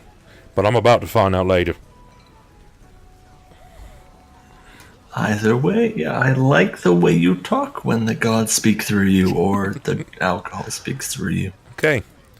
The sounds of the night begin to taper off. You can continue telling the tale of how you robbed his family homestead, but the sounds of the crowd from inside of the tavern begins to drown out the stormy evening before you. People are drinking. People are having a good time. A minstrel, strung in very fine blue livery, plays a beautiful tune in the corner. He is accompanied by a few playing panpipes and horn. The sounds of the rain trickle, but not nearly as beautiful as the sounds of the people here. There is much merriment to be had. The people are kicking back and dining. A man rears out, "Come on over, beggars! You won't starve as long as Mickey Max is here! Ale and steak and the finest of mutton and all the red gorge! Come on over! Your time is very late, and what else dost you have going on? Come on over!" And as we walk in, and that's when I put the mask on to look like your brother walked in and just opened the safe. Didn't even have to use lockpicks. Just asked where the key was. They handed it right to me. Jesus. You are one ballsy bastard. Tricks of And the my trade. brother hired you to come to assist me. Take it easy, Dinlair. Have a good one, buddy. Yes. So not only did you rob him, you made him pay you to help him. This was before employment. I've never stolen from a man I've worked for. While employed. So he's safe from... Yeah, I was about to say. No, that just wouldn't be good business sense. The same goes for you. I would not steal from you, or anyone in the company of our party. Well, you say that now, but He cuts him off. I'm- Relax. You have nothing to fear from me. I am here to aid you in all your endeavors, good friend. And As you enter into the Redhead Miners Inn, you get a sense of welcoming. The invitation is very clear as free treats, various dried meats, cheeses, and peanuts are whisked across the bar as free treats. To help yourselves, it's clearly a ploy to lure in patrons to spending quite a bit of coin. But you can see that there's a very happy, boisterous individual behind the bar. A redhead with striking blue eyes, a matching red mustache to follow this rich head of hair. Broad-chested, pot-bellied, very large figure. He looks sort of like me, but with red hair. I was about to say that's one beastly-looking woman. As we start making our way in, hearing the music, oh, a lovely tune. Why don't we dance our way through the crowd? You are light on your feet, aren't you? He's quite thick. Oh no, I'm talking to Jerrod as we walk in. No, he's Are we talking Oh, like okay. Reese's? But yeah, Jared's gonna look at Pathos. Your call. I don't dance. Well, I do, and I'm Just going to saunter Get on us over. find us a table. You can dance if you want to. So where are you moving to, Pathos, since you're kind of taking point? Yeah, at that point, Jared's going to. I'll actually do as Jerrod instructed. I'm going to find a table, but I want to find one that's facing the majority of the bar, but close enough to the door where if we have to make a quick getaway, we can. And also, that's kind of near a window as well, if we have to break out a window. Give me perception. You have incredibly keen eyes, and you look for very specific things. Particularly as a rogue, you begin to identify things like entrances, exits, the amount of windows, the type of patrons. You basically begin to scan the room for anything that would bring a certain vision to you. 30? Okay. There is a particular person about this room that kind of strikes you oddly so. He has an interesting amount of charisma. He just oozes it just by looking at him. You can see that he sits in the corner, very handsome man, probably mid-30s, plucking the strings of a lute. He looks to be wearing a blue robe with polished knee-high boots. Thin, with dark hair, he appears to be rather short. When he sees you, he kind of nods and continues to play his instrument, but again, just oozes charisma. There are two entries. There's a rear side, and there is a front. Multiple windows, but they're all cracked, so night air can flow in. I'll find something towards the back, so if we have to, if I have to sneak out, I can sneak out. Okay, it's not hard. Nobody really blocks it. It's not even really a back entrance. It's really just like a side entrance. Yeah. And it's not blocked. In fact, it's probably cracked open to let more air in. The hearth blazes wildly. I'll whistle as loud as I can over to Deia and Sunn. Over here, friends. We can have ourselves a seat. I'd very casually walk on over and sit down at the table. I'd walk on over too. In the meantime. Okay. So you decide to sit at a table. Yeah. Yes. Wait, either until someone comes to service, and if not that, then go up to the bar and... Well, that's what I'm planning to do. Jerrod is headed over to the barn. Okay. He's already digging out one gold coin. My character isn't a drunk but- for once. Nobody comes to But the yeah. aid of the table. Not, there's not the quote-unquote typical bar winch. You're not finding any patrons that are moving over to greet you, to invite you. Hillock is paying specific attention to Deia. Yeah, no, I'm literally doing this as like an observational, like, Okay. yeah. When you move your way over to the bar, Jerrod, you find the individual that I've spoke of before, this broad-chested, heavy-build man. Blue eyes, thick head of hair that's pulled up into a ponytail. He's got a red mustache. It seemingly drapes over the lips, kind of like a Muppet. So when he talks, you don't even really see his lips. It's just a wiggling mustache.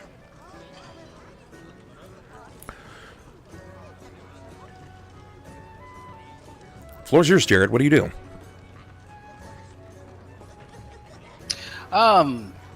Yes, he's going to lay down the gold coin and just slide it across the bar and leave his fingers on it.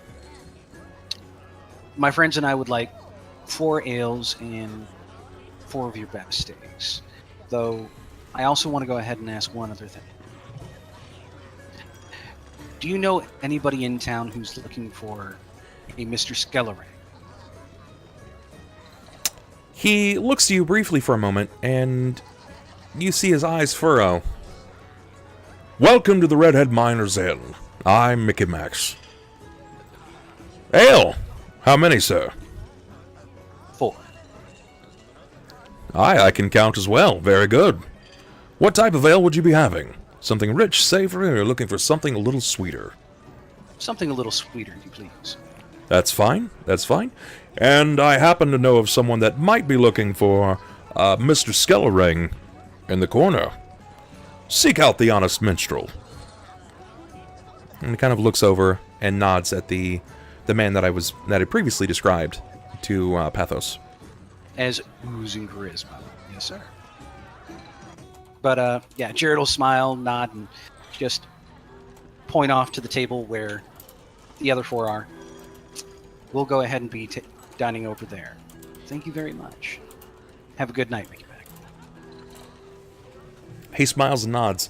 He'll, with one hand, grab 4 glasses and place it onto the table, and he empties out this, like, large, almost like leather bag. It's basically a large bladder that he just kind of squeezes and empties into these mugs. And he'll tap them down on the table, and Hillock, hearing it, it's like, it's his call, right? Like, it's, the sound of full mugs is like Hillock's mating call. And he'll immediately grab them and usher them over to the table. And you overhear him as you're stepping away. You going for me? Anything? I've got coin again. It's fine. And you overhear Mickey Max. Now, Hillock, I told you, go home to your family. You have children. Rest easy.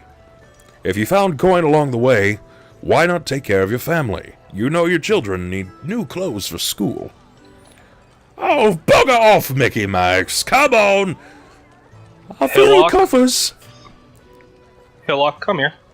There's, yeah, like he's kind of focused on other things at this point. But he'll eventually squeeze out one more cask, or at least one more mug of ale, and he'll eventually come back to the table.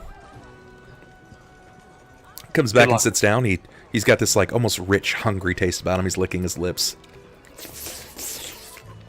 Yeah, you have a family, do you? Well, I mean, bless his souls, I had a family. I did have a family. I have a bit of a drinking problem, sir. Please don't hold it over my head. I won't. No problem at all. No problem at all.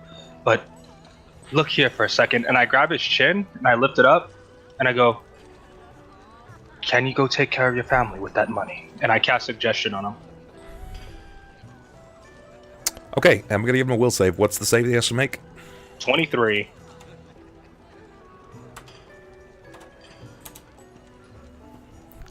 Alright, I got a 0.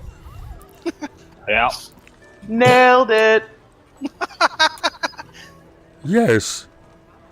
I could take care of my family with this money. Pat him on the face. Good boy. Go on.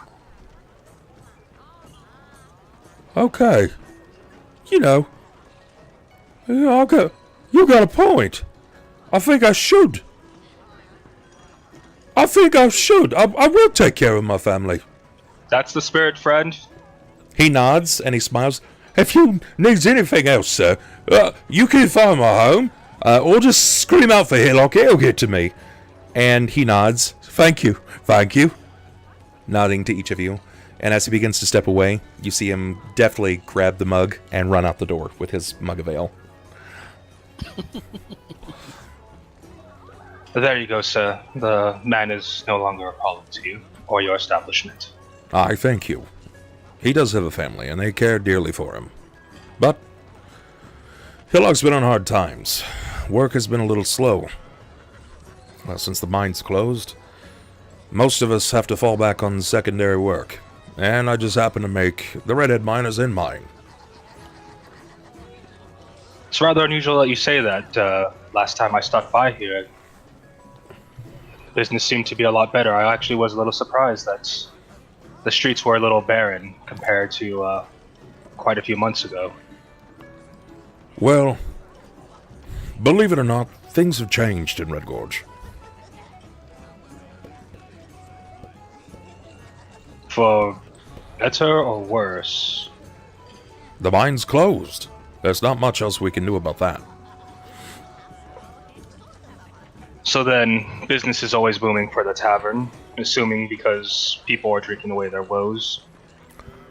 I must admit that I am on finer times. It's not for you to bear that burden, though. And then I kind of lean away to myself. Business here too is going to be rough, huh? I didn't get your name, sir. I noticed you are at the front and assumed that you own the establishment. And you are, and I stand up and I put my hand out.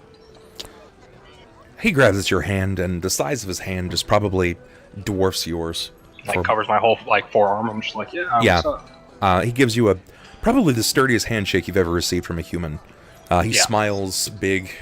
You can actually see teeth from under his motley mustache. And he says, "The name's Mickey Max.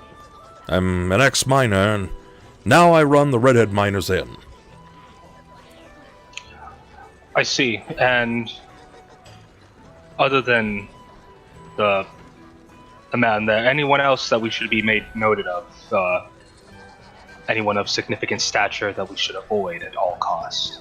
Other than yourself, of course. Red Gorge isn't a place of trouble anymore. Most of those people had left a long time ago. Not the case. Very well. Well, me and my friends will be at the table. If we need you, we will give you a call. And thank you again for your introduction. He nods. No, he's not a half-orc. He's just a big guy. He's a real big fella. I'm gonna put on my detect evil and I'm just gonna, people watch. As you people watch, you scan the room, and people here have the leaning tendency to be slightly evil at times, but there is nothing that nearly encapsulates the depth of evil quite like Pathos. Yeah, I know he's not. He's a bit on the edgy side. Would I see her gazing at me like that, or no? She's kind of looking about the room. Oh, You're not I wouldn't not like stare at there's you. there's a giant neon sign that says like evil gazing, nerd gazing. You know, it's No, just, but I mean, at a certain point, I'm just seeing if it fixes on me at enough where I'm just like, what do you want, kind of thing. You know what I mean? sure. Feel your spidey senses tingle. It's not at all like that. Not even in even a little bit. But yeah, you would probably notice that she hasn't necessarily taken an interest in you, but you've caught her staring at you more than a few times. Mm-hmm. Madam, a word? Just one? Actually, a couple. Go ahead.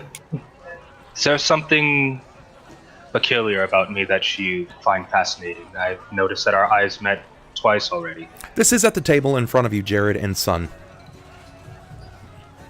Well, me, I'm not paying attention to that because I'm actually heading over to the charismatic one, but Okay. I'm politely listening.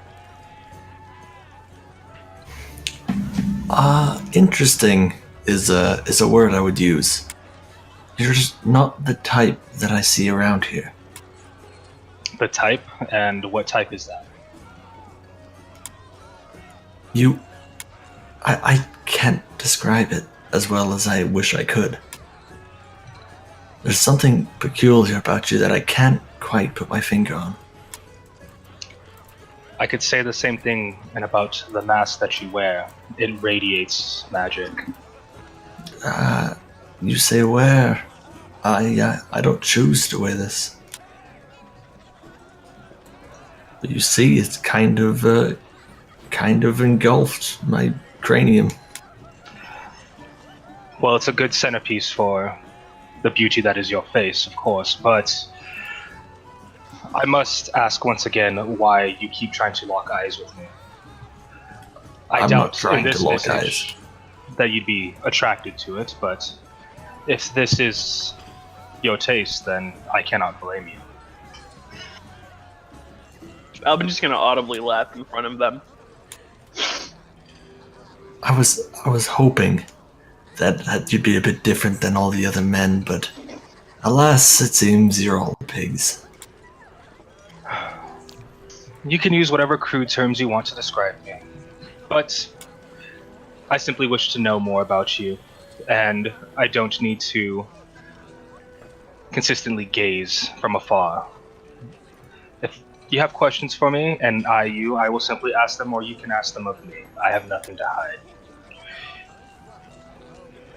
If you have nothing to hide, then why do you wear a costume everywhere you go? Because I have everything to hide from those I don't work for, not from those I'm employed with. A bit of a rule I have. I see.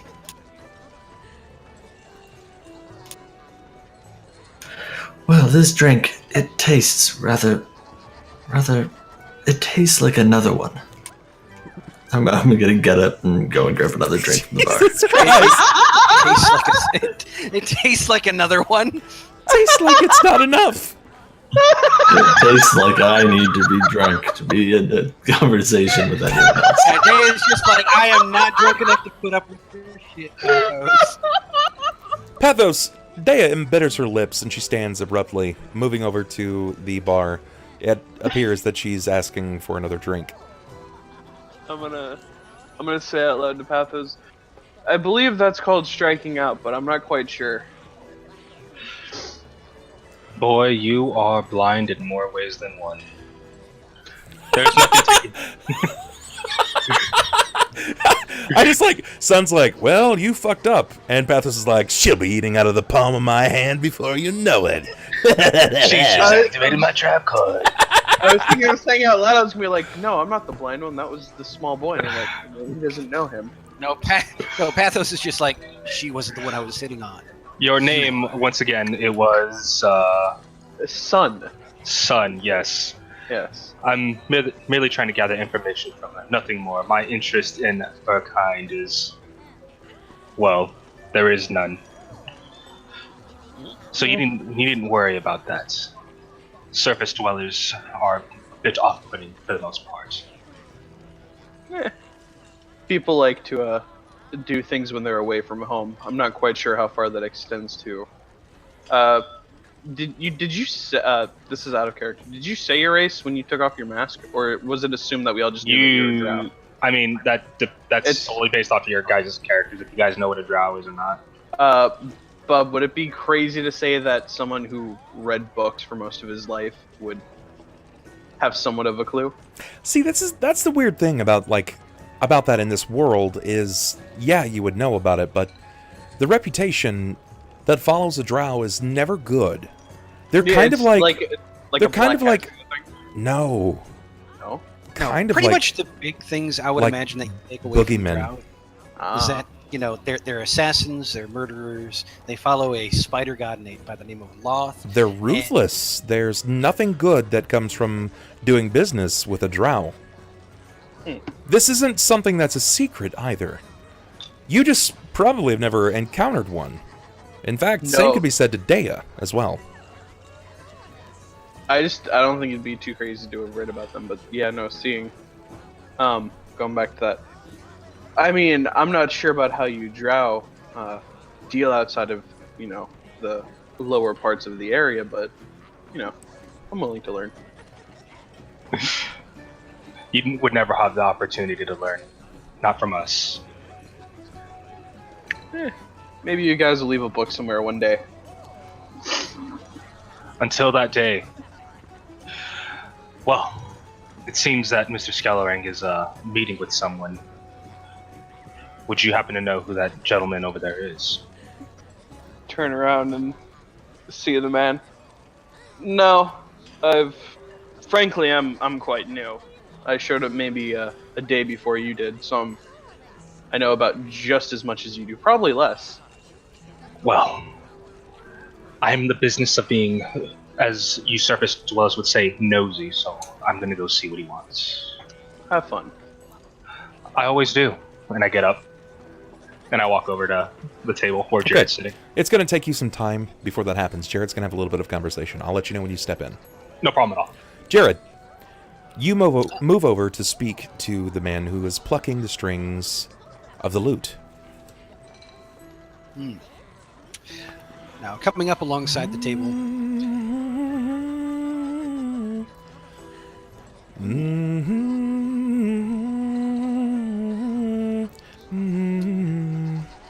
may I interrupt you for a moment?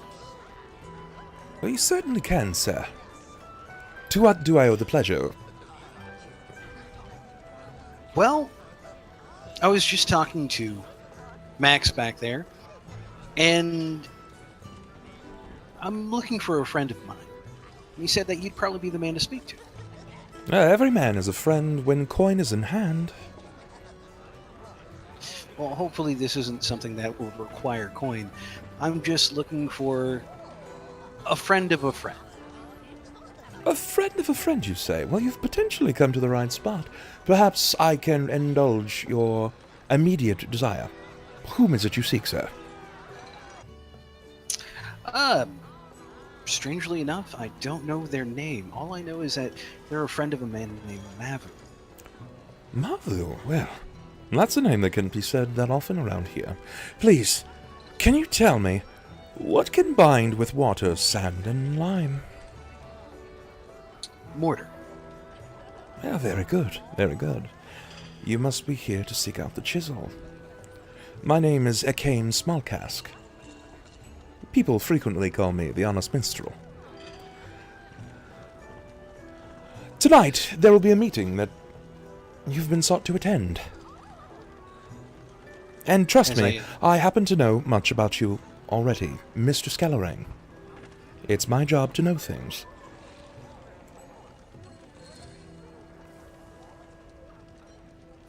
Then I guess I did come to the right man. It is about this time that Pathos would be moving over to the table. Well, well. You seem to be making friends at an alarming rate, Mrs. Skellerang, and who might this fine gentleman be? My friends call me the Honest Minstrel. And your name, sir? Alabaster Glass at your service. Alabaster Glass. Now, that's an interesting name, wouldn't you say?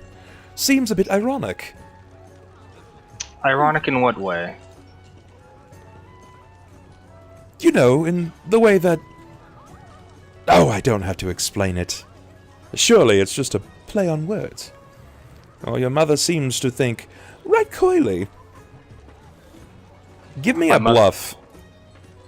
Oh, okay, no problem at all. Jerrod's going to be pulling out a chair and 36. settling down.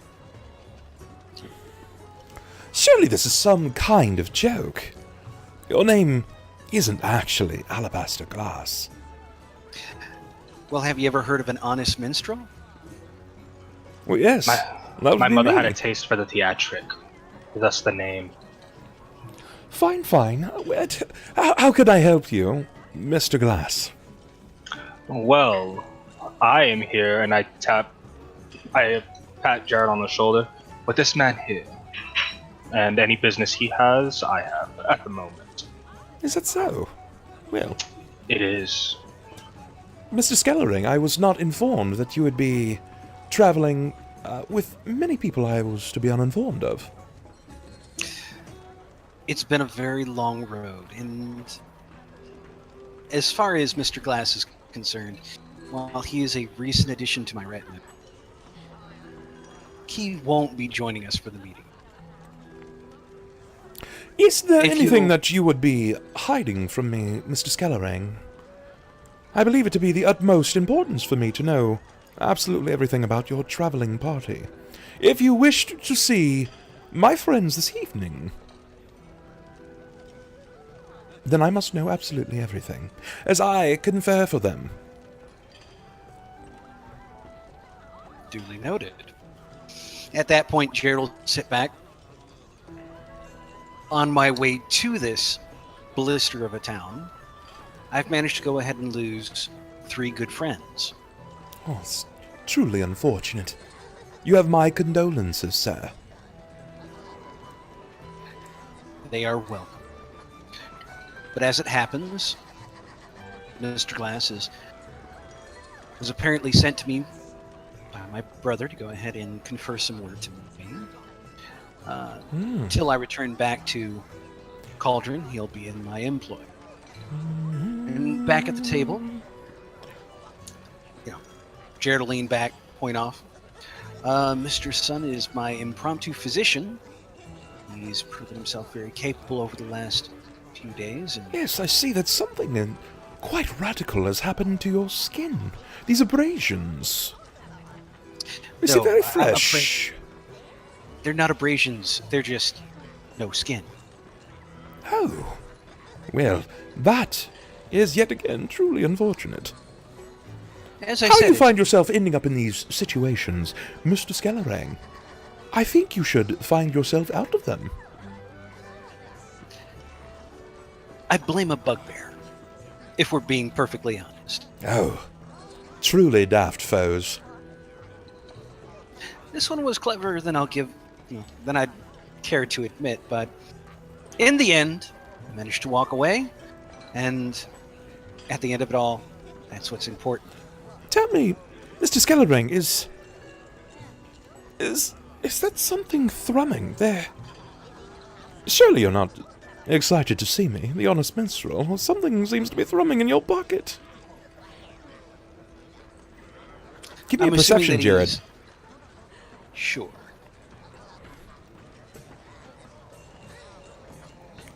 It doesn't take much to realize that there is a hum that is coming from your backpack. Are we talking about the jar? Yes. Oh, that's actually still belted to my, still tied onto my belt. But yeah, he'll reach down, grip over the lid, and kind of plop it down firmly on the tabletop. Oh, you mean one of my friends, Klaus? Yes. I think. Is this something that I should know? You have a friend that's a jaw. No, he's in the jar. Right. Right, you put one of your friends in a jar. How did you do that? Is he this small? That would be very unfortunate. Well, it's quite easy to get into a jar when you have no body. Oh, did you put a head in there? My word, dear you boy. are demented. That is awful. Why would you do that? He was your friend before you decapitated him. Well, no, actually, the head is in my backpack. That would be Horum. And he managed to just become a head because, well, he lost it killing a dragon. You have multiple heads. Mr. Skellerang, I am afraid that we may not be able to do business. I don't think that you've been very candid with me.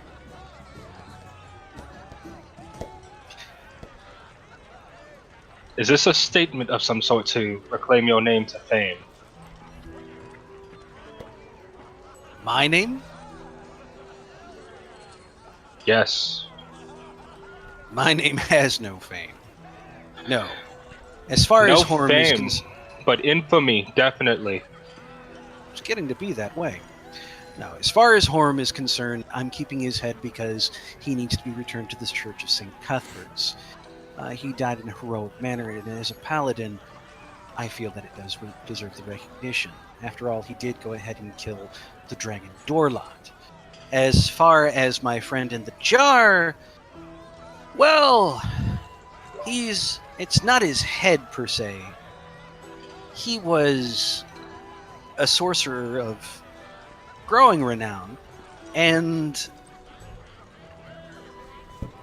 Well, at this point, he's just going to shrug, lift the lid off, and tip the jar towards the minstrel. Well, that is rather shocking, don't you say? I shift over my seat next to the minstrel so I can peer in as well. My word, is that a ball of lightning? I smash his face into the table. Jesus Christ, no! Please, God, no! I smash It was his face Malcolm into the all jar. along. Don't do Smash it! it right into the jar. But no, I'll kind of turn the jar back my way. It definitely looks like a ball of lightning, yes. As it is, I'll go ahead and set the jar back down and plop the lid back on. The best I can assume is it's some remnant of his magics. Thankfully, there are some with better knowledge of the arcane than I back in Cauldron, so I'll lift the jar and give it a shake. That's why I have this one here. As far as the third one is concerned, well, luckily I have no reason to bring back anything that was connected to him. He was taken by a different dragon. Well, you're certainly not one to mince words. Leaning over to you, Pathos, he's not much of a speaker, is he? No, very straightforward with the blade, as it seems. Yes, so it seems. Listen, Mr. Scallering, let me pass upon you a piece of advice. There's certain things that you can do in conversation that seem remotely acceptable, at least socially. First, broaden your chest, straighten your back, speak loudly and clearly. Remember, diction is done with the tip of the tongue and the top of the teeth. There are certain things that you can get away with, but exposing a lightning bolt from your pocket is not one of those things. And speaking about dragons so candidly, not quite what I would suggest doing so. Bake them in a little bit before you expose the full load, if you understand what I'm saying. At this point, Jerrod will just lean over the table. Do I look like a man who's... No, you don't. Your timing's impeccable, good sir. Impeccable. Thank you. I've practiced. And mastered. You look mostly confused, Jerrod Scallering. Allow me to impart upon you further something to assist you. But first, I believe that you need to gather your allies and step with me into the basement. I believe that there are some people that would like to meet you and make your acquaintance. That sounds like a fine idea. Mr. Glass. And at this point, Jerrod will just scoot his chair back, get up and start moving towards the table, fully intending to get that ale down as quickly as he can. I've got an extra one at the bar for you. Yeah, he needs this drink. Okay. As you slosh down your mug quickly, rapidly, after being called less of a man, surprising someone that you believe to be an immediate person of interest for the time being, Mickey Max greets him. They nod and they do what you would consider a bit of a secret handshake. It's an elite club, if you will, where you eventually will enter. Deia, Sunn, do you join them? Yes, I would. Yeah. Okay. Alright. The sound of the tavern crowd will die down as you descend into the basement.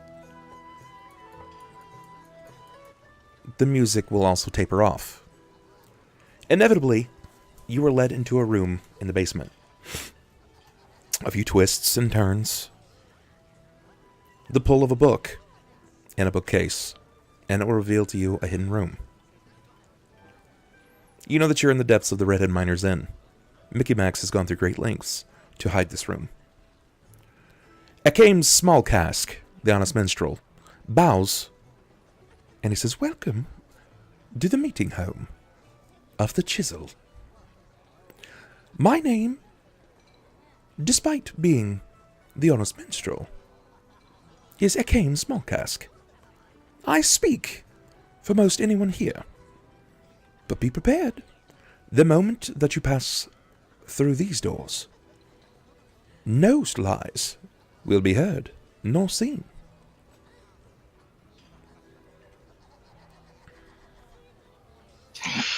That suits me just fine. No After lies you, heard or unseen, you say. I lean into him. There's not magic at play, is there? No, no, heavens no. Quite the opposite. Anti-magic. Well, I suppose I best get this over with now then. Yes, go on. I Nice. Still mute. sorry about that. I don't know if you That's all right. called me for something. You're good, So after he says that, because I would assume I would know what anti-magic he's talking about, right? Yeah, like sure. dispelling and stuff. I'll just take the mask off and I'll put it inside my coat. Well, since we have to be so forward with each other, Pathos Bainry of the First House of Menzelbrand. It's a pleasure to meet you. Forward indeed. You didn't actually allow me to finish. I said anti-magic, if it were in place. And it was. But It's actually not. That's the great thing about it. either way, the mask gets hot. Lead with your best foot forward, Sir Pathos. Enter at Then your I'll start own. with my left. Okay. As you enter into this room, there are a few men alongside Mickey Max. Pathos, all things considered, you'd almost feel like you were kind of played. Yeah.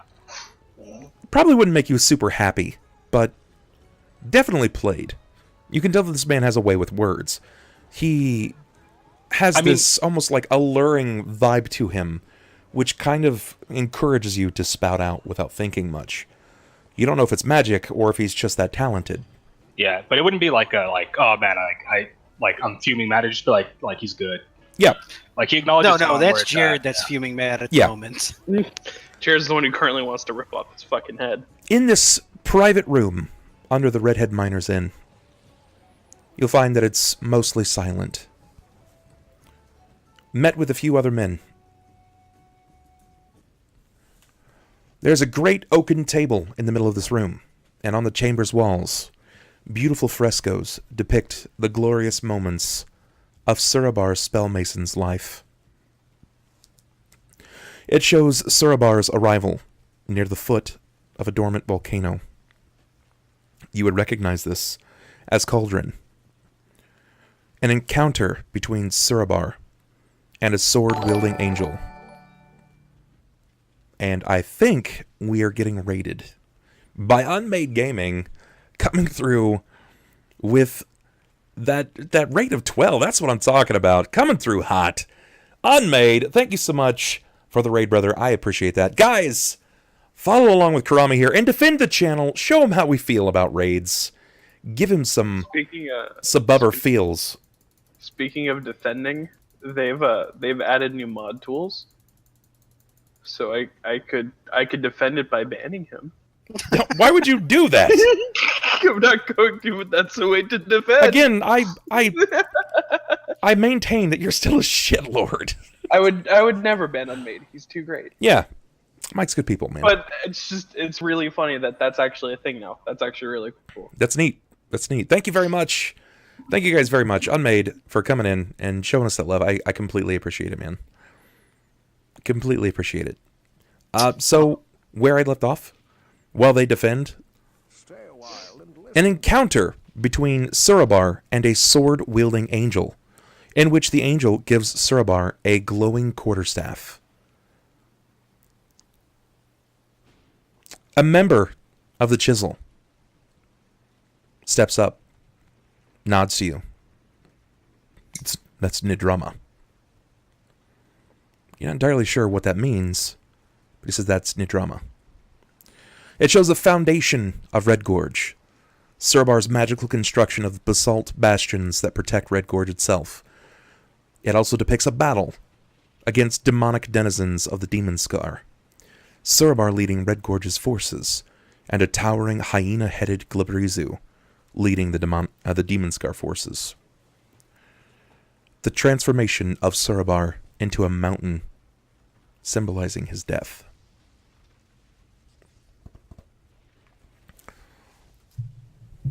And with that, as this is depicted before you, I'm going to call tonight's session at the meeting with the chisel. On a cliffhanger like normal. Oh, yeah. Will Jerrod manage to go ahead and break Smallcast's face on a wall?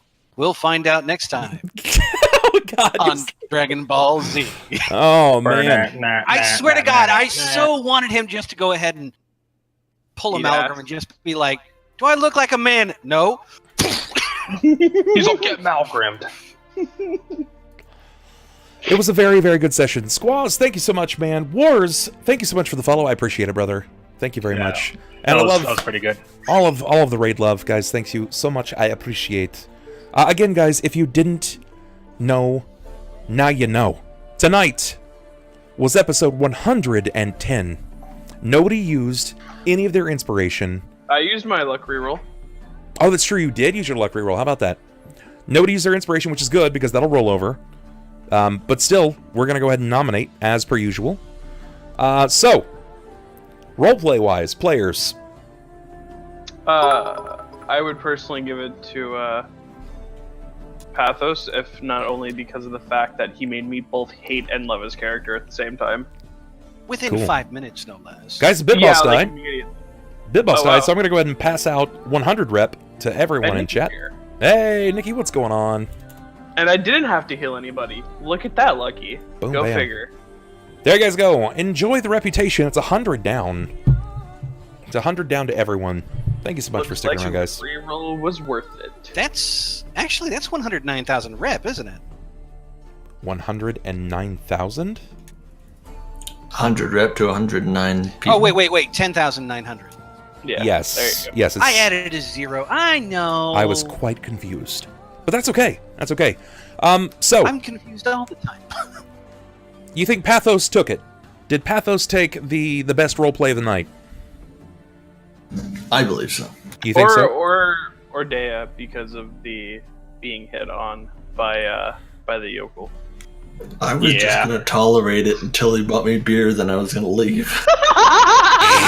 Even though it wasn't his proper money. That's the immersion of the character and the quirk. So I'd switch my vote to him. Cess But chart then- wasted. then It's he got okay. sent home. It's okay. Yeah, I think actually most everyone roleplayed. Most everyone did a really good job. I voted Deia because it tastes like another. Okay, all right. Yeah, that was That was a was pretty the big funny moment. of the night. That was amazing. that was a pretty funny It moment. tastes like another. Yeah. I think that's worth. I'm actually gonna go ahead and chuck the inspiration for that call. That's good. You earn your inspiration. I think that was really a split tie between Pathos and Deia. Deia didn't really get a lot of action, but the action that Deia did get, it was worth. Plus Pathos has it, so let's not be greedy now. MVP. Who was MVP of the session? Most valuable player. Who pulled out all the stops? Who made the most happen? I'd have to say Pathos. You think Pathos did? That was you. Yeah, Jerrod. I would have said it was Jerrod. As much as he got shit on, we need I'd say someone to Jerrod. shit on for for us to get along with other people. It's a common enemy. And we need our mule. So. Oh, Also, yes, the uh, whipping horse. Also, did you just call her a whore? Oh yeah. Yeah, Oh. I love For that. taking the lantern. Yeah, just Deia, did he just call you a whore? I hate that my mic cut out or my earbud. Jacko- No, that Jacko, everything cut that- out for me there. That money handout is actually is a pattern that I've taken from another character. Yeah, no, he'll take it back in one way or another. He'll find the guy and steal it back because he's a dick face like that. Okay, and chat, in your personal opinion, who performed the best tonight? Who do you believe deserved the inspiration more than the others? I'd say Klaus. It was chat. It's chat. No, I know. But you're not chat, so No, if I were to throw my hat into the ring, I would say Klaus. I think he did a good job tonight. Well, I mean, Klaus doesn't get it because Klaus isn't here, and he's not going to be here for another, like, 2 weeks. See, look, Chad agrees. Bub did. Bub. Or Bub. Bub. Bub and Klaus. Look at that. The two people that can't get it. love So, you I too, mean, guys. tonight was interesting for me because I had to switch between Hillock and I had Balthar and then Mickey Max and also the Honest Crone. Minstrel. Yeah, the Honest The Minstrel. Crone as well. Yeah, you had to go ahead and wear many hats, but I did. The I did, in fact. joy of being a DM, right? It is. It is. Red for making Bub Rage quit. Fuck. Fuck. It's too good. All right, guys. I think it's been spoken at this point. It looks like it's a split between Klaus and myself. Obviously, we can't take that, but that's fine. Everybody has inspiration that can have inspiration. Unfortunately, most of our luck rolls did not make tonight, and that's okay. But we absolutely destroyed our sub-goals. I think today we started with 215. So we got 20 more subs. Yay! That's nuts. That's absolutely silly shit. And I know that it's eventually going to fall off, and it's not going to remain at this pace, but I want to write it out as much as we possibly can. What's the percent at? I don't think I'll know what the percent is at until after midnight. That's my guess. What? Let's find out. Maybe it'll tell me right now. It'll actually tell me... Oh my fucking god, it tells me right now. Like it just updated. It's at 99%. It's at 99%. Yeah! It's at 99%. See you tomorrow, folks! Woo! That's kind of annoying. Tilt-worthy. I'm at 99%, guys. Son of a bitch. One more hour. I don't even know what I could do to enter. I mean, see, that's not even gonna make a difference, though. It won't make a difference. At this point, it's calculated for the day. No, 3 more guys, if you hours. want to go ahead and help him bust over that Yeah. 99 hump, Show up tomorrow. show up. Yeah, That's all we need. Show Show up. tomorrow. showing back. up tomorrow. Showing up tomorrow will definitely make all of the difference. I'm on my partner push, guys. We have never been closer to partner. Like it's never been closer. And And seriously, if you guys thought tonight was fun, you should watch some of his good games. my good games. This is a good game. It's been 110 sessions. This is a fucking good game. Tell Jerrod I love him. Yeah, we all love Jerrod around here. Everybody knows that. Everybody knows that. Chad, I'll make sure that you get an announcement. So good, you'll want to come to Bub streams. Guys, it's true. It's my partner push. Today, you guys put in work. I wasn't expecting this many people the entire time. But that just means that tomorrow is going to be the day. That we get 1 million viewers. Hey, Nikki, just pulling Christy 989 into the tub. Thank you very much, Christy, for hanging out and showing the love. Thank you very much, Nikki, for putting her in the bub tub. Seeing that star. Much love, man, much love. Christy 989, you're officially a Bubscriber. Welcome to the Bub Club. Get your butt up in the bub tub. Get a little bub scrub, but be careful. Be careful. Don't drop the soap. There's some sharks around here. They want to poke that butt. They're down with some bub chup. You know what I'm saying? Guys, thank you so much for an awesome night. You guys are straight heroes. And tomorrow is going to be the day. If we can maintain the same numbers for tomorrow, it's happening. 100% happening. Because we're at 99% right now. That means tomorrow is the last day. We have to get it, guys. We have to. So guys, who can I count to be here? Who can I count on being here tomorrow? Who can I count on being here tomorrow night? You can definitely count on me. Don't know about any of the other scrubs in here, but Ronald, are you gonna get your brother up in here? Yeah. Good. Oh wait, I think he works tomorrow, but yeah, he's able to. Yeah. Just, Good. Yeah, just get your log brother on, in here. Just Get your log daddy on in. his computer and just leave it on. Good. I'm happy. I'm so happy. Guess you're required to return capital. It's true, man. I can't be here tomorrow. Feels bad, man. I'll keep a tab open for you, though. Thank you very much, Christy. Thank you very much. That means a lot to me, guys. Tomorrow, guys, we'll be doing some Darkest Dungeon. And maybe, just maybe, we can get our asses into some Necromancer action. We'll see what we'll get ourselves into. It's going to be fun and awful at the same time. It's going to be too good. So make sure that you come out. And can we get a little... Let's get a little love here so we can finally shoot a raid out. Who are we going to find and raid off to? Let's see. Let's see who's here.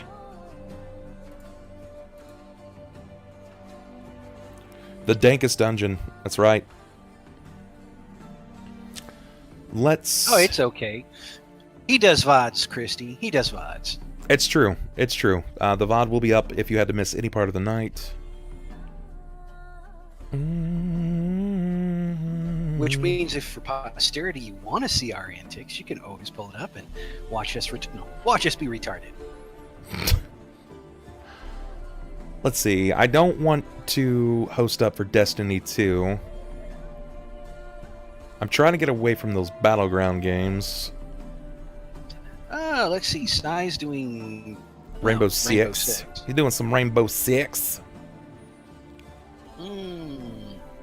Platypus is doing Doki Doki. Oh boy. Oh boy. Watch his heart be ripped out. He's doing The Division. You know what? Here, we're gonna go over. Fuck it. She's doing it. Oh, is Bloody actually live? Is Bloody live right now? Yeah, I think she's doing. No, she's hosting. She's hosting Bio. Let's see. What's Bio doing? You could host the Yu-Gi-Oh! Encore Marathon. Fuck it. We're gonna host Boogie. We're gonna host Boogie 2988. That's what we're gonna do. Yeah. We are going to host Boogie 2988, guys. So, do me a favor, friends. Let's get this raid command live. We're gonna go raid on Boogie 2988. Let's go.